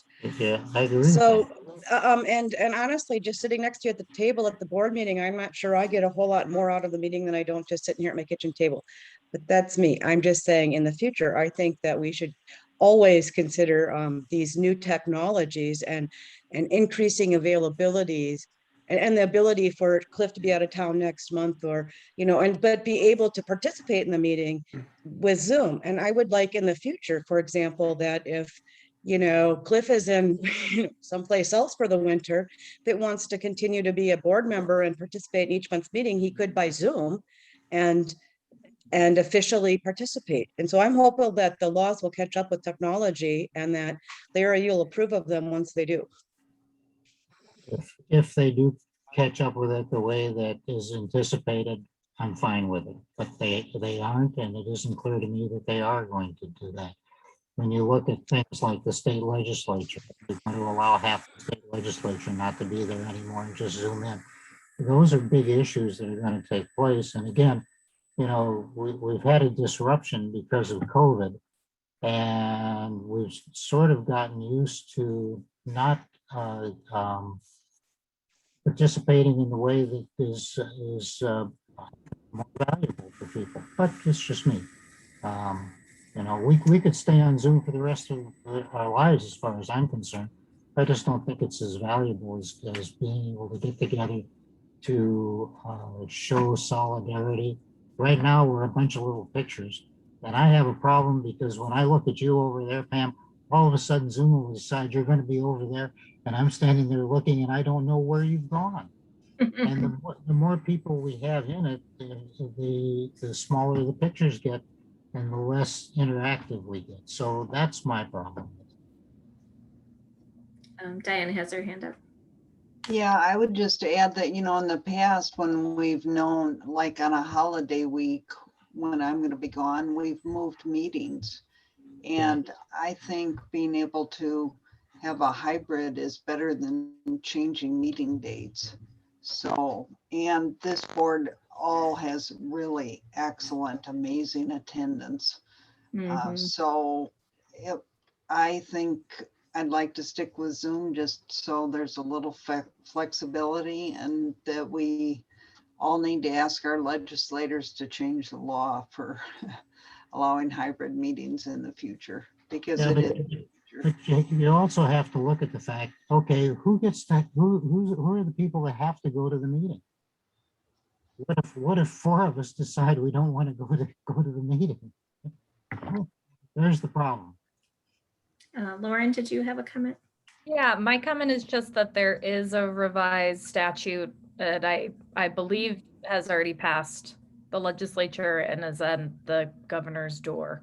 So that would change the requirements for state agents, state entities, meetings of state entities, and that would do away with the requirement that the member who's not physically at the meeting location wouldn't need to be in a public place and their location wouldn't be noticed. So that is currently been through the legislature. So I'll keep an eye on it. Did they keep the quorum in person requirements? Just one person, and it even says of the entity. At least one member of the entity must be physically present at the regular meeting location. We would draw straws to see who had to go to the So it could be me too, right? Or a staff person if it's a member of the entity. Oh, good. I'll get that statute from you so I can take a look at that, or proposed statute. Thank you. That won't cover us, will it? Well, those things sometimes trickle down, Lauren. Is it not going to apply to local governments? I mean, that's the big question then too. So it's a state entity, and then there's other entity meetings, which then still have some of those other requirements of the old statute. So, yep. So we'll see. We'll keep an eye on that for sure. But I think I'm hearing a consensus of having the July meeting over Zoom. Is that? Yep, that's what I hear too. Okay. And we can take it month by month too, and just like have this discussion next month for August and go from there. Fine. And we also talked, which is another topic of here, about workshops. Yeah.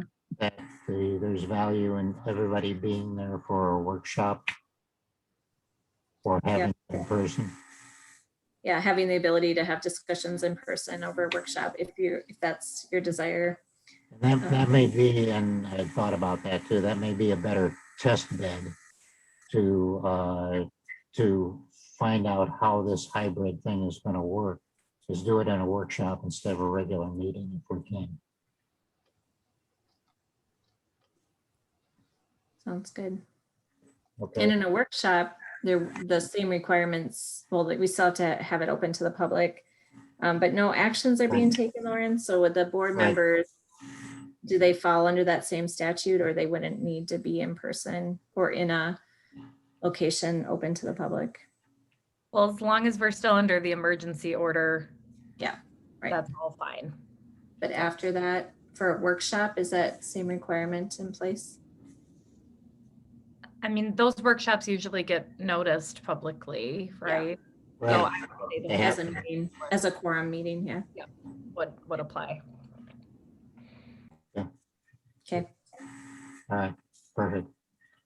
Okay, we got that one out of the way. Back to your request about meetings attended. Yes, good. Well, and it's good to know. Thanks for the update on plans to be gone too, but Right. hopefully you'll be able to tune in. If you can't, just let me know so I know whether or not you're coming for the meeting. Okay. but Anything else? We're gonna Go do ahead. the next meeting on Zoom, the July meeting on Zoom, so. Okay. July meeting on Zoom. So Yeah. we can all be anywhere, we know where we were. Yeah, but if you're on vacation and aren't able to log in, just let me know. Yeah, fair enough, okay. Yeah. As far as your meetings attended, what happened at the Twin Lakes meeting? Twin Lakes, Yeah, so we had, I'm trying to remember, that was right after the last meeting now, but we had a good discussion around water quality, presentation by Eric and Keith Pilgrim. We talked about some land management, shoreline management items. I think it was a good discussion. There wasn't really a lot of follow-up needed. I know Paige talked with Bert Johnson a few times about some of the kind of outstanding things that came from that. But Val, do you have anything you want to add or say about that meeting?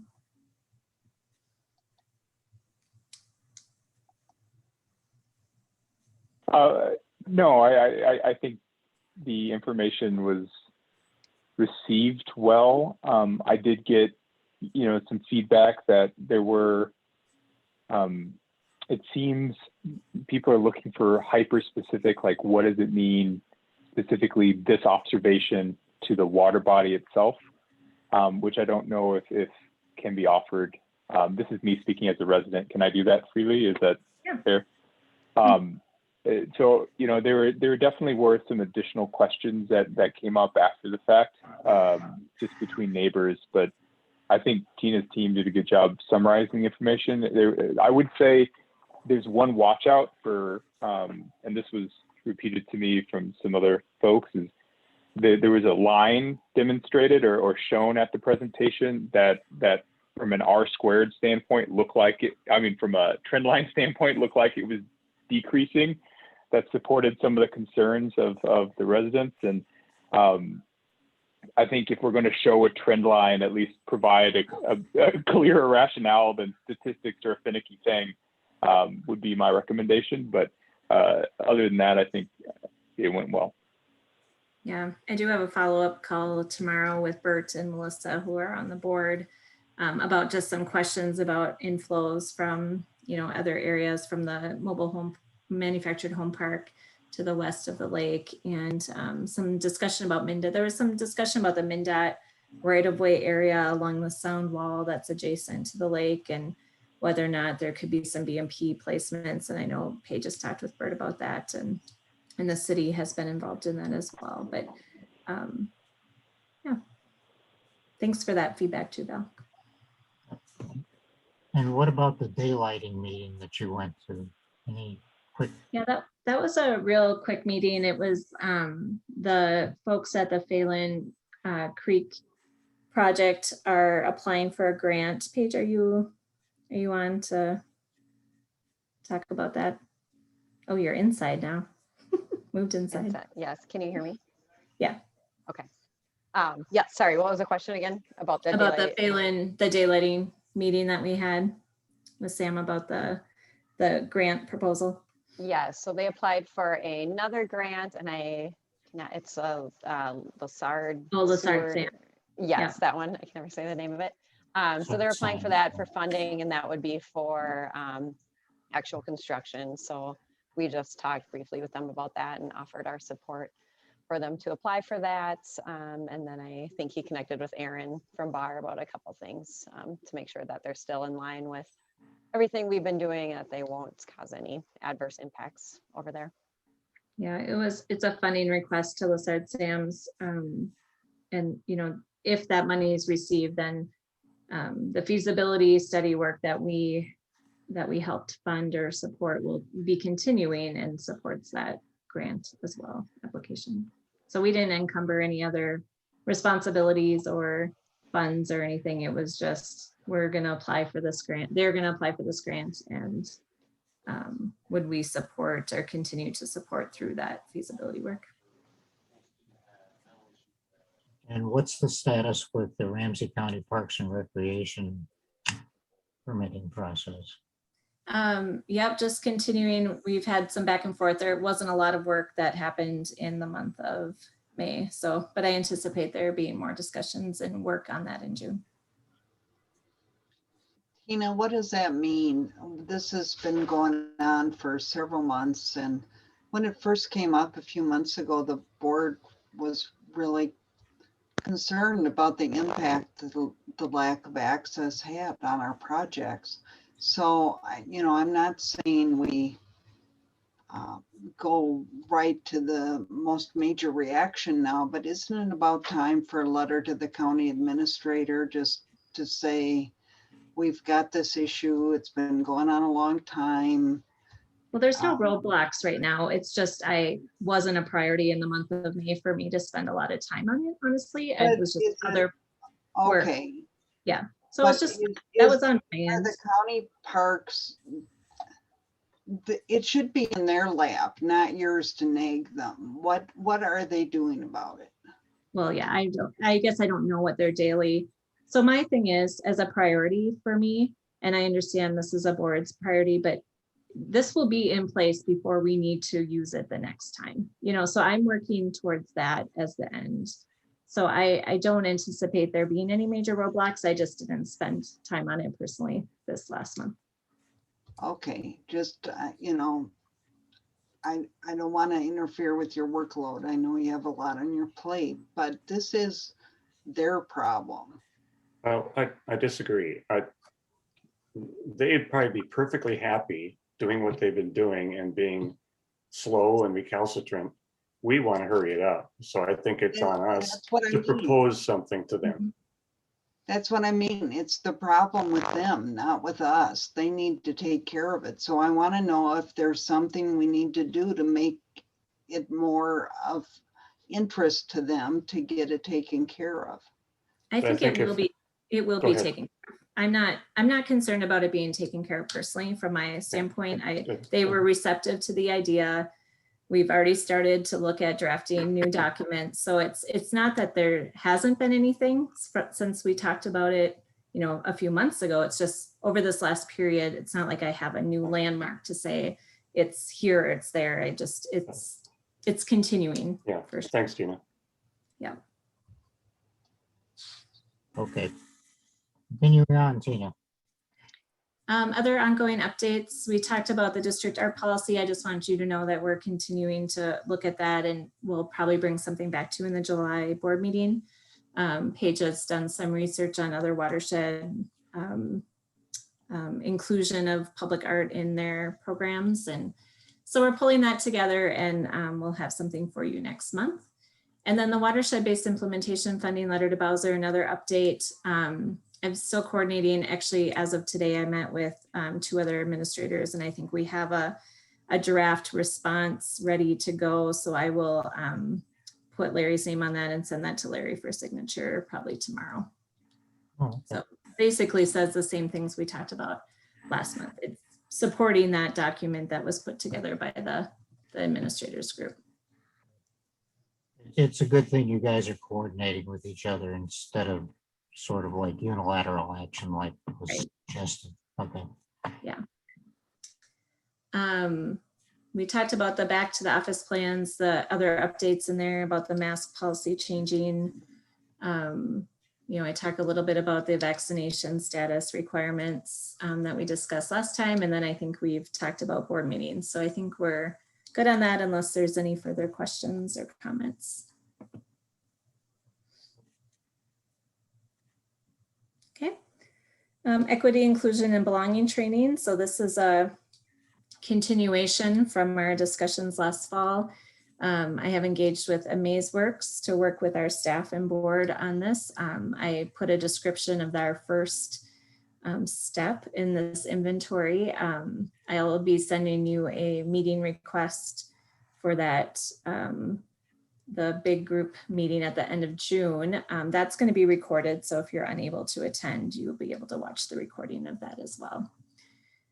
Any questions or comments about that work?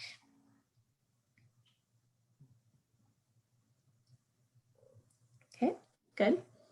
Workshop planning. So I took a little survey, I asked you to provide me with some comments about workshops that you would find most valuable for the board. I put a line, those top 3 were the most requested workshops. The bottom 3 were ones, and I write this out in the memo as well, that I think can be addressed in maybe a different way than workshop. And that was a sense I got from the board members as well.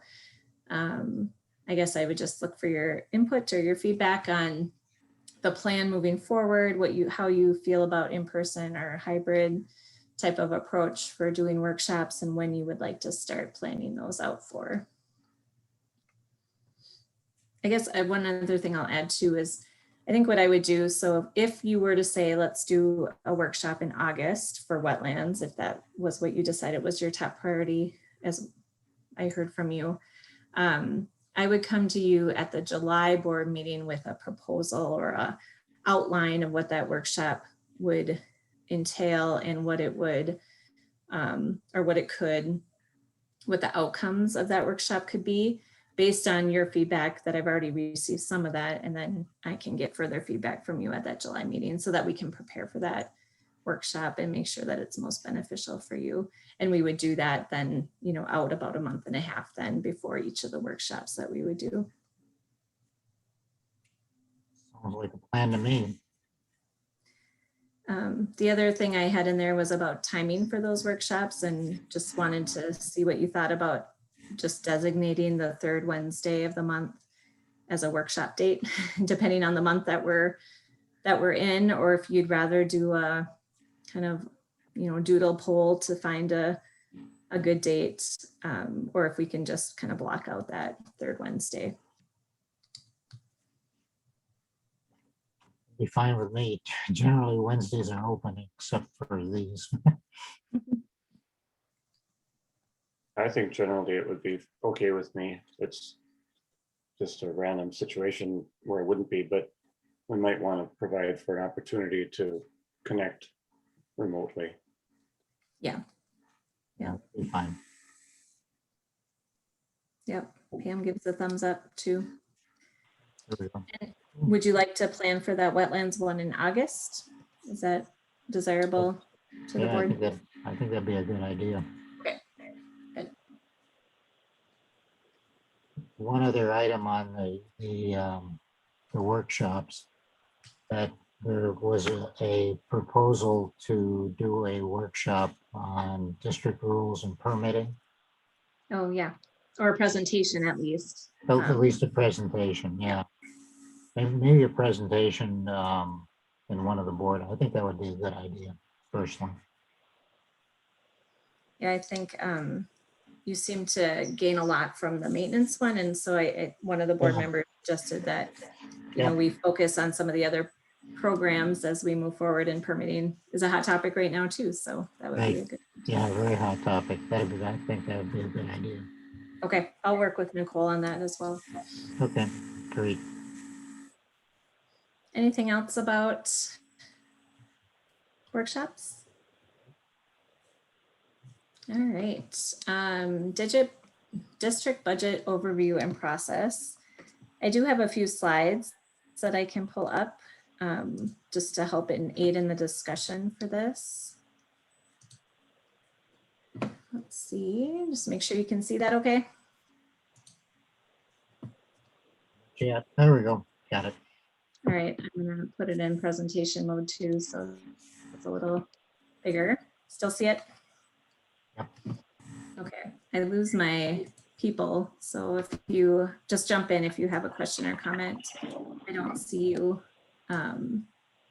raise your hand.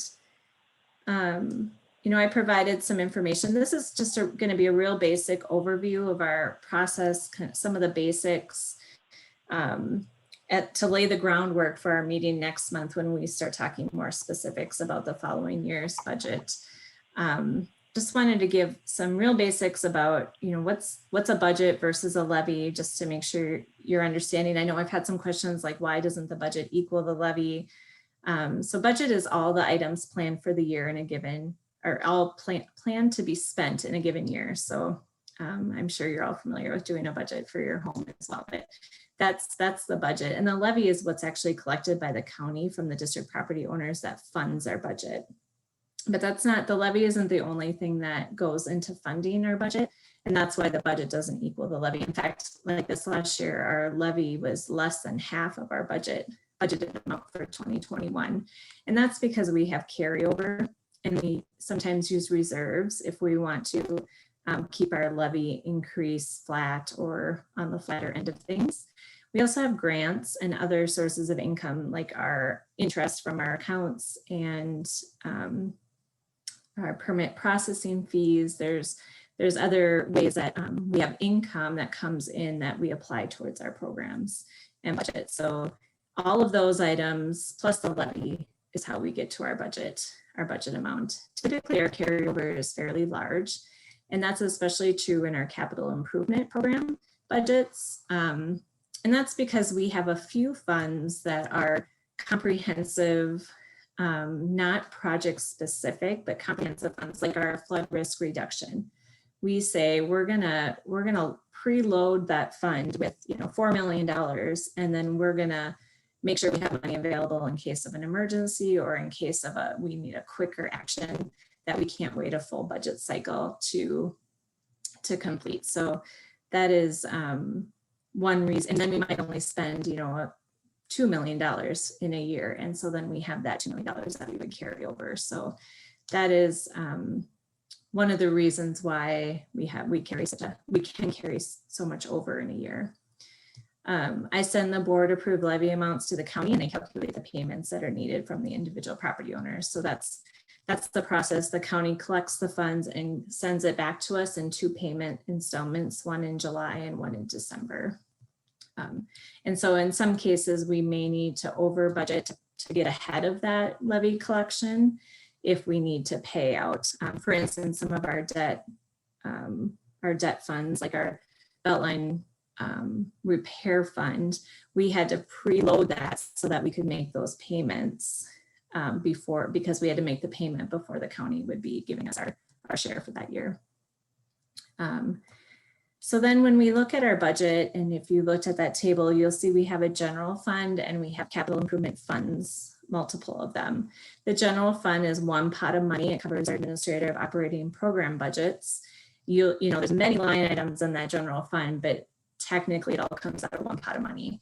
That itemized budget is for your use and consideration, as well as staff's, as they're making sure that we're spending that general fund budget in the way that we propose we would.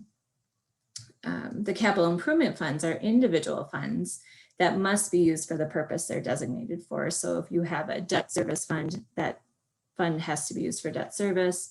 You have a stewardship grant fund, it has to be used for the purpose of that stewardship grant fund. Now, oftentimes we'll have specific project funds. For instance, when we did the Wakefield Park Fund, our Wakefield Park project, we had one line item, Wakefield Park. We put it in there, we budgeted, we collected funds for it, we did the project. And then when that project's complete, we can close that project and transfer any available funds into either contingency or one of the other capital improvement funds. Or actually you could do it into the general fund as well. That capital improvement funds are meant for projects, debt service, maintenance work, and then studies and other program work come out of the general fund. So just to give you a quick look at how our levy, general fund budget, and capital improvement budgets have changed over time. Just a note here, when you add the capital, so the capital improvement budget and the general fund budget combined would be our total budget for the year. But I don't have that line on here. I just have the 2 funds split. You can see that our general fund budget has been, since 2018, pretty stable. We had a little dip in 2016 and then increased with some staff, Excuse me, Tina, additional staff changes. Tina, I don't see the next slide. You don't see the chart, graph? No. No, we're still on. It says it paused. Oh, why did it pause it? It said it paused my sharing. Hold on, let me stop and restart it. Okay. I don't know why it did that. Oops. Now I don't know what I'm doing. Let's see.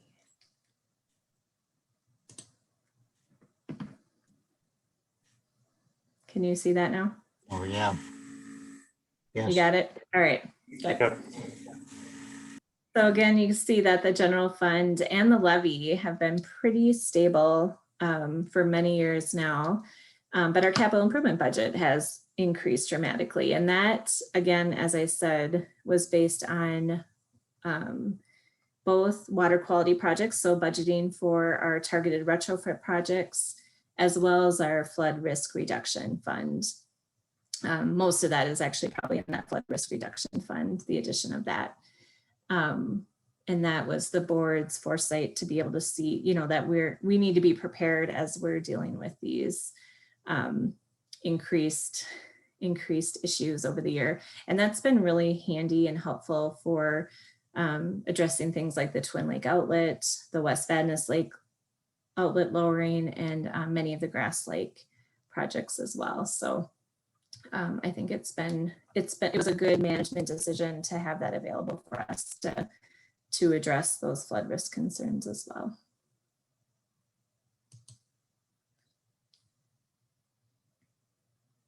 No, I don't know what it's doing. Oh, there you go.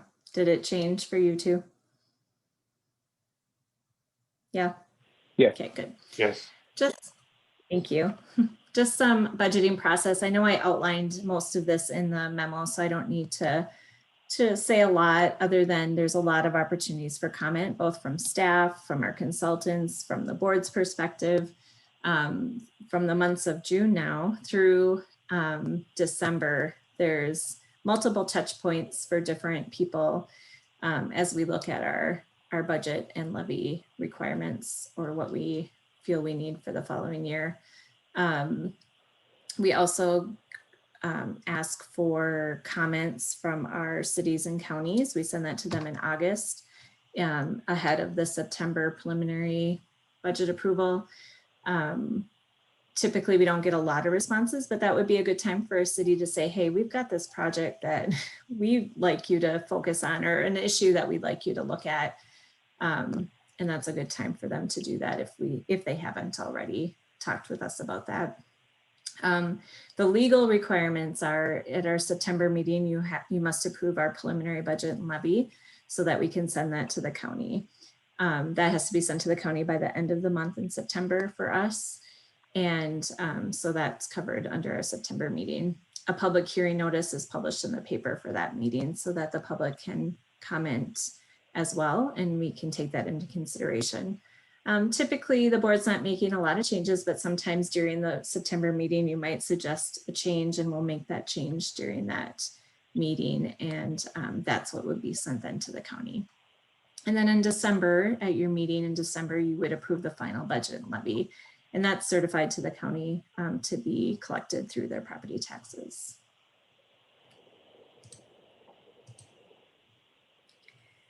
I just put basically our budget table, and I realize I don't have headings on here, but I just wanted to look at the categories because that was one of the things that the board requested, that you have a chance to look at the budgeting categories. So I threw them up here, and this is the general fund for this first two slides. The yellow star just means that when I provide the budget table, I also provide a breakdown for the ones that are starred. Because that's in this case, it was a $310,000 or $440,000 budget item. You're not just blanketing that money. You're saying these are the studies that are going to be completed in the year that go towards that, or that go into that fund budget line item. You'll see on the next page as well. There's a number of them that we break down more specifically, so you can see what's included in those items.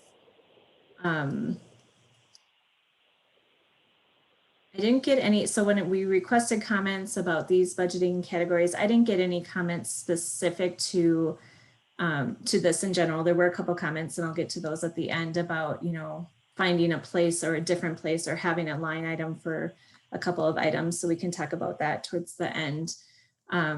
this is broken down: engineering, attorney, managers, auditor, auditing, and accounting, some miscellaneous. And then we have a administrative section and then a program activities section, which covers the program areas that the district is engaged in.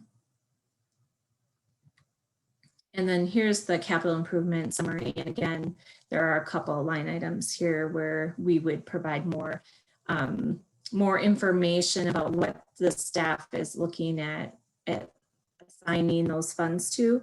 Oftentimes, for instance, like the flood risk reduction fund, we might have some idea of some projects, or the target retrofit projects. We have some ideas about a project, a proposed or a very high level budget number for that project. It's basically a pencil it in, and then you would get more information on those projects as we move forward with those. And project repair and maintenance covers a wide variety of things, so we usually detail that out, and that's in the packet information as well for the last year, so you could see how we would do that. I know there's been some questions over the last couple of years about the progression of projects, like how do we get from zero to a project, nothing to a project. Looking, these processes are basically the same, but maybe a little different for capital improvement projects that we are constructing and targeted retrofit projects that we would construct. They're always or almost always identified in some sort of feasibility study. So that's always the first step. Like we would do a feasibility study. That feasibility study would identify a solution or an option for a problem that we're trying to solve. And then the board would say, we should budget to do this project, right? So that's capital improvement, that's that flow. And for instance, this would be something like, well, this could be an individual fund like the Wakefield Park. So that was out of our Wakefield TMDL process. We needed to find project locations. There was 3 projects identified, and we completed all 3 of those based on the recommendations from that study, implementation study. And so then we did the feasibility, we do the project plans and design, and then we would construct it and then maintain it. So that's the progression of how that would happen. So oftentimes you would see a feasibility study planned in 1 year. The next year we would budget for the project or a project out of that study. It can be an individual fund, like I talked about, like that Wakefield Park project, or it could be in a comprehensive fund, like the flood risk reduction fund, where we would have kind of a blanket umbrella for our flood risk reduction projects. Yeah. Comment. Yep. A lot of times before the feasibility study is the watershed management plan may call for that feasibility study. Yeah. So yeah, good point. Yeah. Okay. Yeah, that's a good point. Right. All of this, I mean, really everything that I have written here is guided by the goals and our action items from our watershed management plan. So yes, you're right. And sometimes it's specifically called out, like you need to look at, or we said we would look at this particular project, or sometimes it's again an umbrella, addressing water quality for our TMDL lakes. It can be a little more general. But the feasibility study is typically called out from our plan into this process. Targeted retrofits are really just a subset. I just wanted to call it out a little bit different and talk about that in relation to stewardship grant program dollars and what the difference might be. These targeted retrofit projects we're targeting them and we're gonna do the project. It's going to be typically it's under our contract, although there are examples where, for instance, the St. Rosa Lima project in Roseville, the city is a part of that, the church is a part of that, and we're a part of that. And so it made sense for one person to be the main contractor, and it's not us in this case. And so there are cases like that as well. But we had already targeted that site as a project location. So it was just a good synergy of work amongst the 3 entities. But typically these would be projects that we would complete, like the Target stores. While it's on private property, I know, and I know it's confusing, target stores and targeted retrofit projects, but the target stores like in North St. Paul and East St. Paul, we targeted those as high priority for water quality or multiple benefits, whether it's flood risk or in some cases, we look at it as an opportunity to work in our high poverty areas for equity work. But those projects are identified in subwatershed assessment feasibility studies, staff work with the landowners. And when it gets to a point where the property owners are interested in allowing us to pursue a project, we would bring it to you and say, you know, this project is ready to go. Here's how it meets our priorities. Here's, you know, what the project entails, and here's the benefits that will be received from that project. And that's in opposition to the Stewardship Grant Fund, which is truly a partnership project that are pursued by others and funded by the district, either in whole or through a cost share agreement. So in some cases, we do pay 100% for these projects, but they're typically not contracted by us. So let's say a city says, we want to do a water quality project. Does this fit under your priorities for Stewardship Grant Fund? We say yes. They would apply to you and you would approve it. They would, you know, get the contractor, construct the project, and then get reimbursed by us for that work. Again, there's always exceptions to the rule. So in this case, for instance, the Twin Lake Shoreline Restoration Project is under our Stewardship Grant Fund because that's where it falls for project where we have a category for that kind of work. But instead of having, when you have 15, 16, 20 landowners interested in the same work, you found and we found that there's efficiencies in us holding the contract and hiring one contractor to do that work for the landowners. You're encumbering basically the same funds through the cost share itself, and then really helping the residents pass along some efficiencies in contracting and that work being done. So again, that's a little bit of an exception, but that's typically how these work. Staff brings applications to the board when over a $5,000 request, and you also set the priority areas and the percent of cost share each year when you look at this program, typically in December for the following year.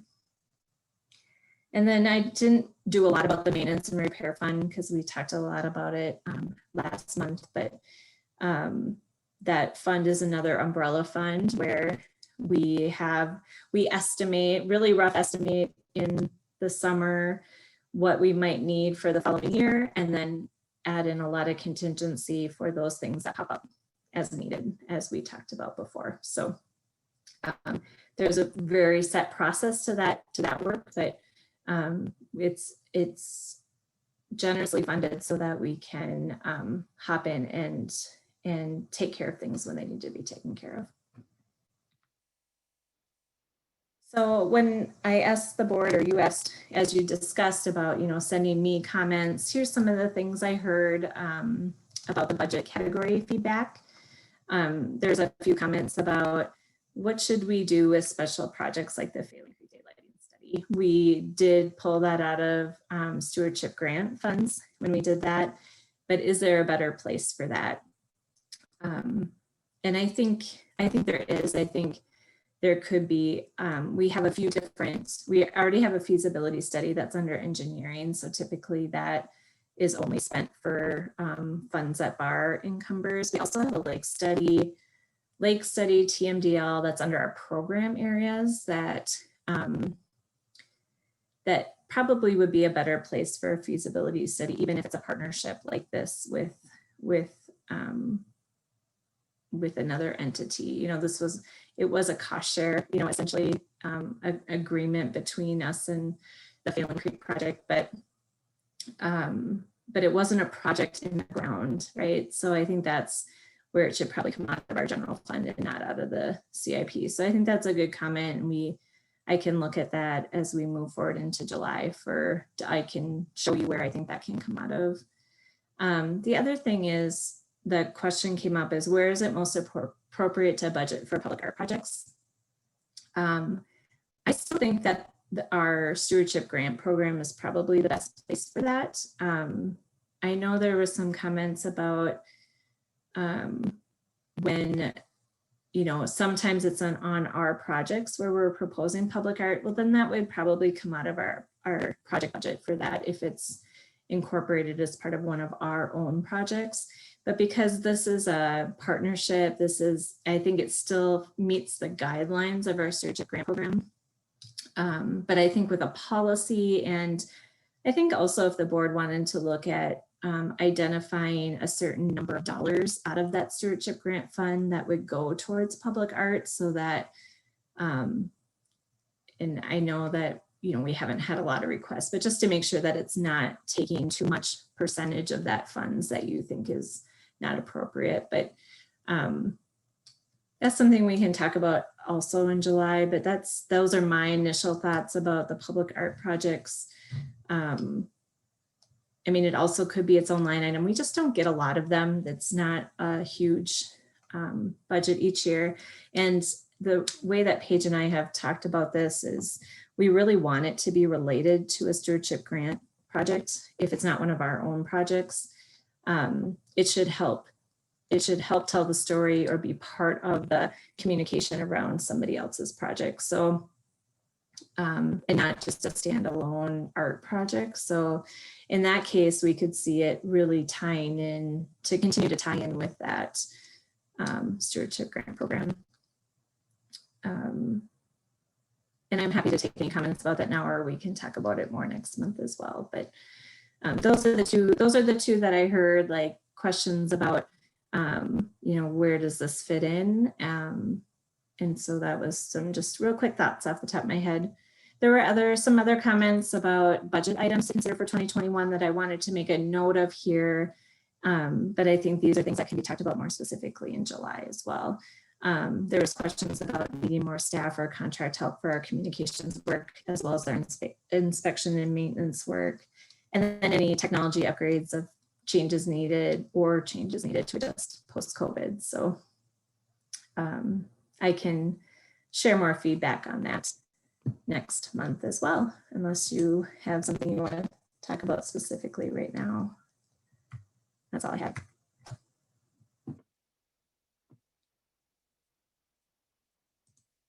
Larry, you're muted too, so I can't. Oh, Larry, you're muted. Thank you. I said, given the lateness of the hour, I think unless somebody has a driving desire to talk about those, it'd be better to talk about them in a larger context in July, and, you know, think about how we would do those things. Yep, that sounds great. That's all I had for administrators' reports. What about tours? Oh, yep. Well, that was part of the workshop. My workshop, that can be homework if you want to send me places, things that you want to see. Yep. Yeah, I mean, there's a lot of places we can take you and a lot of focus. So if there's things at the top of your head, you're like, I would love to see this or go here, send those to me. And then I'll collect those, and I'll also throw out some of our staff ideas as well next month. Okay, that's a plan. Okay, sounds good.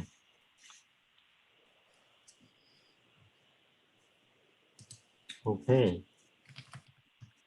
We are in the attorney report. Lauren.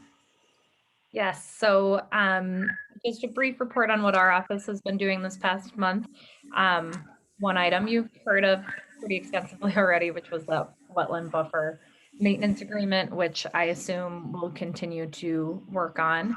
The other point I wanted to bring to the board tonight was that we have submitted certain documents and had discussions in relation to the annual audit.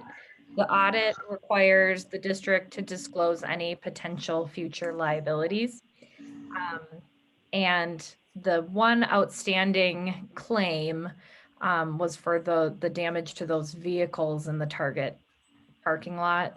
The insurance company never heard back from the claimants in that situation, which is a little strange because they, pursued it, and then when the insurance company got their hands on it, then apparently the claimants never responded, and the time has since elapsed, so there's no future liability risk there.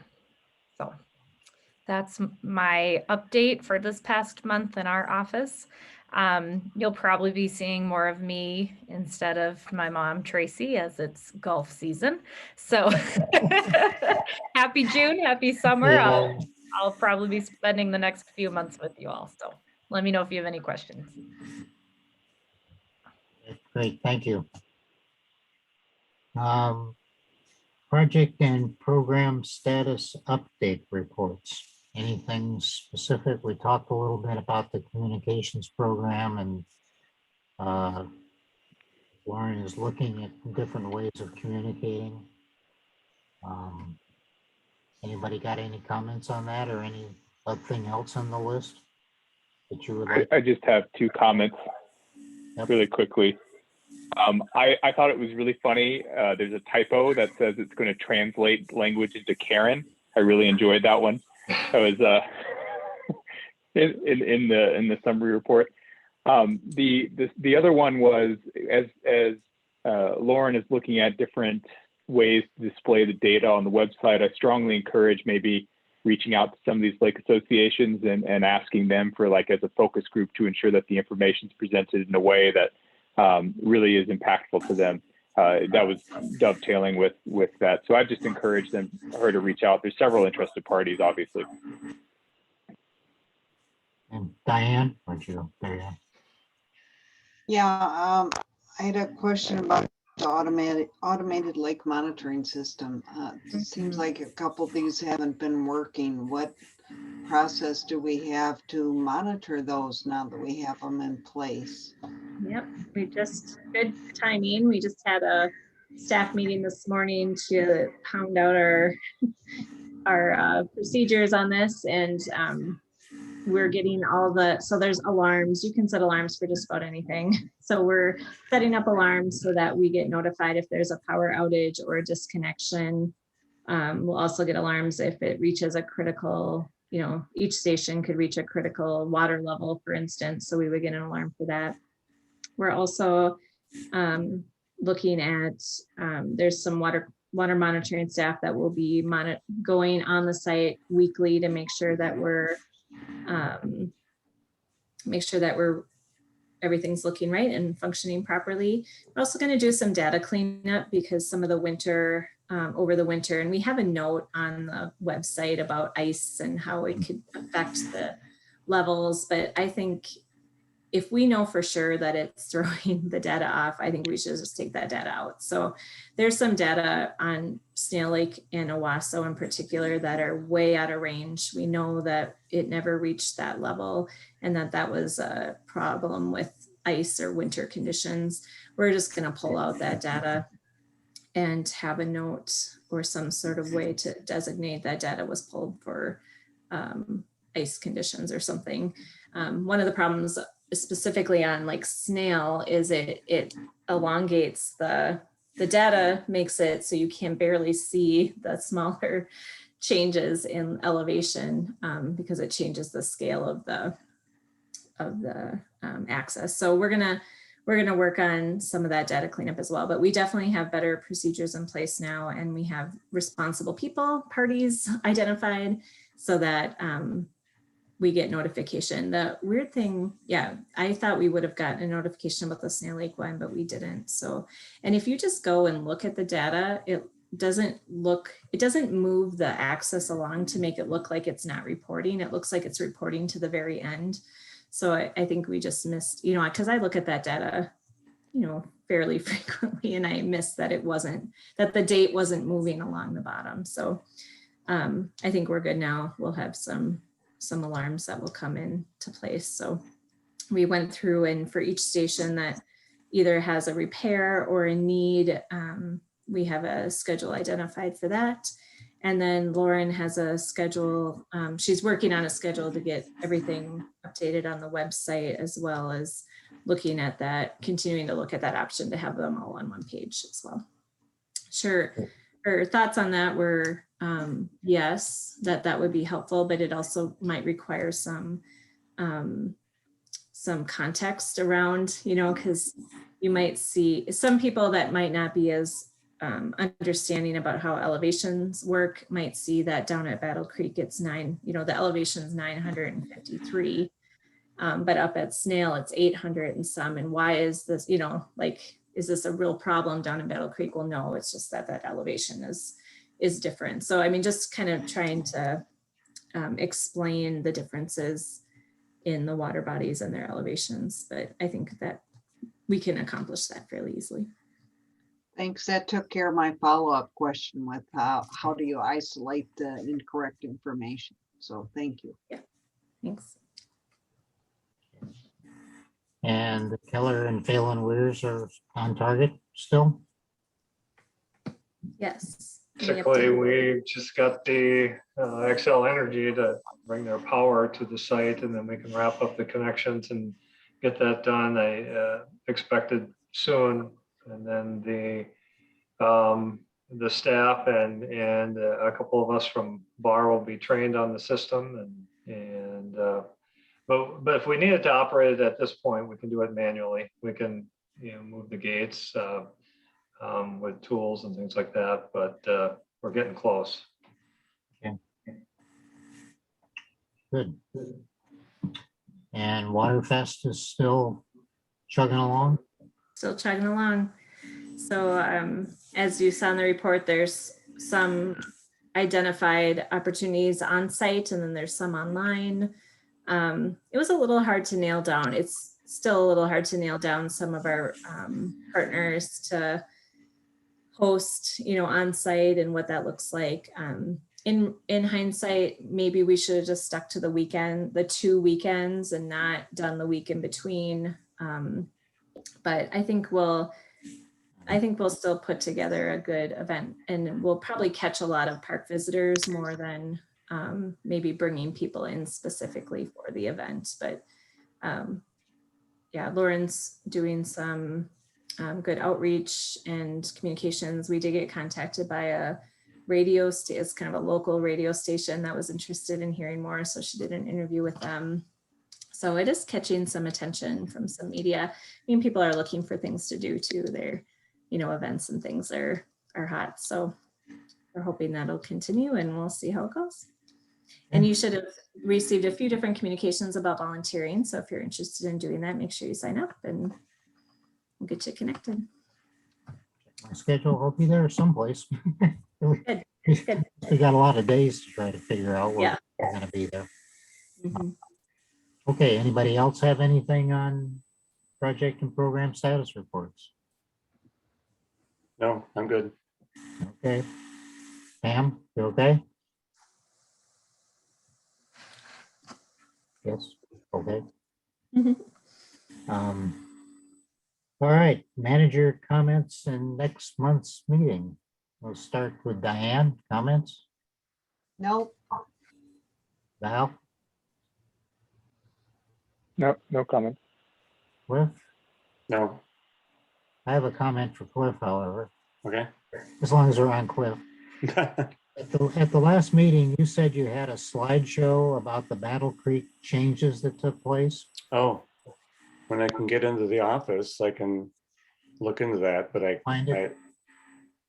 yeah, back years ago, we made an effort to scan all the old slides. So project photographs are all done on slides. So years back, we made an effort to scan those, and I think they're all in our Laserfiche. Yeah. Yep. But there were trays set up, so we had a tray of before pictures and a tray of after or during pictures and a tray of slides for after pictures. And then periodically I was asked to go someplace and give a presentation, so I'd run through those. But it was fairly detailed and had a lot of different photographs from different locations. So I can look into that and see what's available and whether we can put maybe a more condensed presentation together. Yeah, and what I was thinking is if if it was digitized, we could maybe put that up on the website too, because that is, a fast part of the history of the watershed district. Yeah, it was basically the reason the district was proposed to be formed. Right. Yeah. Yeah. Okay, good. Okay. Pam? Yeah, one quick thing. I ran across an interesting review article today on aluminum, and it's a review of its toxic actions and effects, and it's really quite well done and summarizes the literature well. And I'd like to send it to Tina, the board, and Brad or our engineering, just for reference. And it serves as a rationale as to why I would like us to do something about our alum treatment facility and stop dumping all that alum in the water. Okay, good. We'll look forward to getting it.